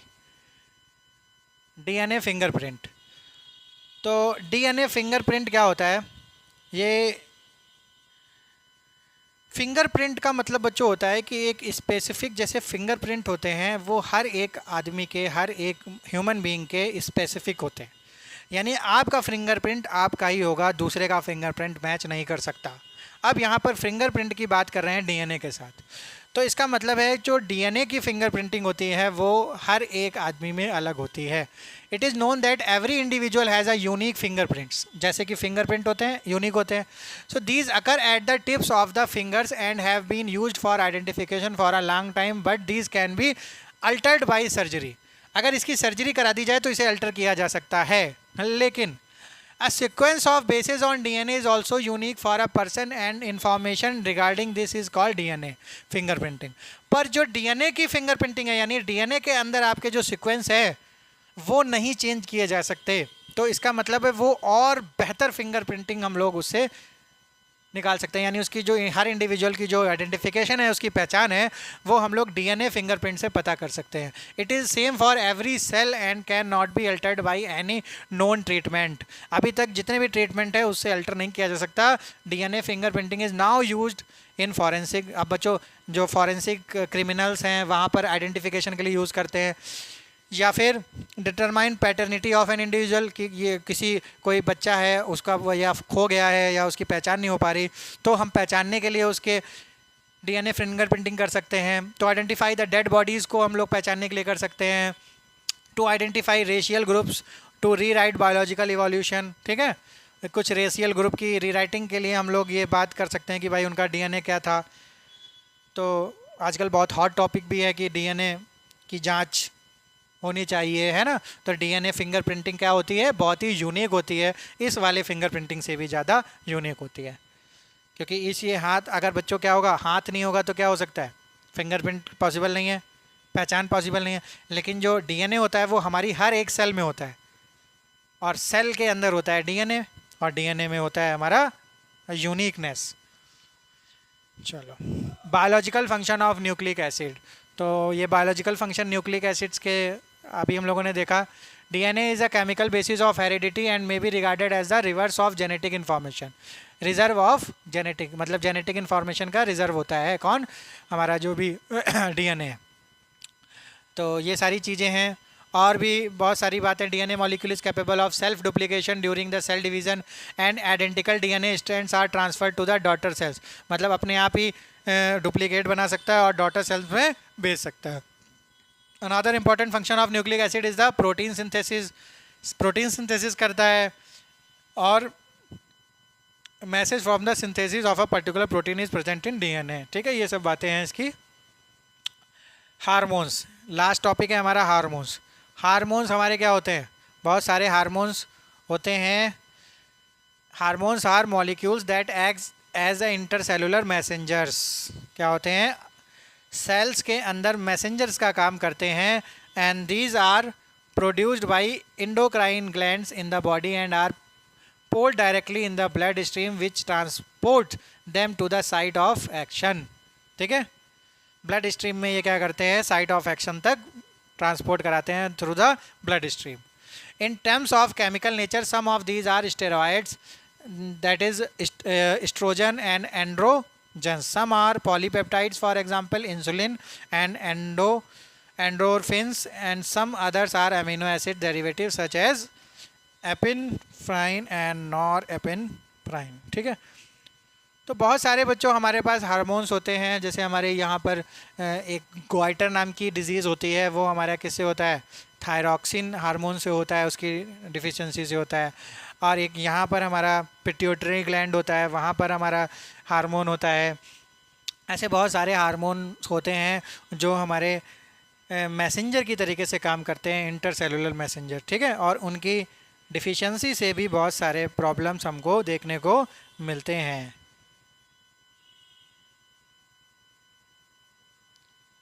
जैसे आयोडाइज सॉल्ट है, आयोडाइज जैसे हम लोगों ने बताया अभी थायरॉक्साइड, ये जो हमारा हो जाता है थायरॉक्सिन हार्मोन होता है, उसकी डिफिशिएंसी से हमें गॉइटर नाम की बीमारी हो जाता है, तो उसके बचने के लिए हमको आयोडाइज साल्ट लेना पड़ता है. ऐसे बहुत सारे हमारे फीमेल स्पेसिफिक हार्मोन्स होते हैं, मेल स्पेसिफिक हार्मोन्स होते हैं. ठीक है, तो ये सब हार्मोन्स होते हैं जिसकी कमी से हमें क्या होता है, प्रॉब्लम्स हो जाती हैं. कुछ सेक्सुअली हार्मोन्स होते हैं जो मेल और फीमेल्स में क्या होते हैं, स्पेसिफिक होते हैं, यानी जो खास जेंडर में खास तरीके के हार्मोन्स होते हैं. तो ये सब हार्मोन्स की कहानी है. तो ये इतनी इम्पोर्टेंट नहीं है बच्चों. जो हमारा इम्पोर्टेंट बात थी वो हमारी बेसिकली कौन सी थी, हमारे सबसे इम्पोर्टेंट जो बात थी वो थी हमारी कार्बोहाइड्रेट्स की, मोनो डाई पॉली और उनके सारे एग्जांपल्स की. फिर हमारी प्रोटीन्स की भी डिटेल्ड स्टडी करी हम लोगों ने. फिर हम लोगों ने विटामिन्स की बीमारी और डिजीज़ के बारे में देखा, और वहाँ पर हम लोगों ने अमीनो एसिड्स की केमिस्ट्री के बारे में पढ़ा. तो जिसमें केमिस्ट्री इन्वॉल्व थी इन सब चीज़ों में, तो वो हमारी चीज़ें इंपॉर्टेंट हो जाती हैं. तो ये जो चैप्टर था बच्चों ये यहीं तक, और आई होप कि आपको ये रिवीजन जो क्लास है वो आपको अच्छी लगी होगी. ऑर्गेनिक का जो सारे हमारे वन शॉट हैं वो कंप्लीट हो चुके हैं, और एक फ़िज़िकल का भी हम लोगों ने सॉल्यूशन चैप्टर का वन शॉट डाल दिया है. और भी हम लोग बहुत ही जल्दी 2-4 अगले नेक्स्ट 2-4 डेज़ में हम लोग सारे के सारा जो केमिस्ट्री का मटेरियल है वो हम लोग अपलोड कर देंगे. तो इस तरीके से आप लोग रिवीजन करते रहिए, हमारे साथ बने रहिए. और अगर अभी तक और वीडियोज़ नहीं देखें तो तुरंत जाके देखिए और वीडियो को लाइक कर दिया करिए, और हमारा जो चैनल है उसको सब्सक्राइब कर दीजिए. हम लोग अब मिलते हैं अपने नेक्स्ट वीडियो में. Till then bye bye. और इसी तरीके से आपका फ़ीडबैक भी हमारे लिए बहुत मायने रखता है बच्चों. तो कभी भी कोई भी आपको फ़ीडबैक है रिगार्डिंग केमिस्ट्री या रिगार्डिंग कोई भी प्रॉब्लम है तो आप लोग पूछ सकते हैं मैसेज करके. तो मिलते हैं अपने नेक्स्ट वीडियो में. Till then bye bye.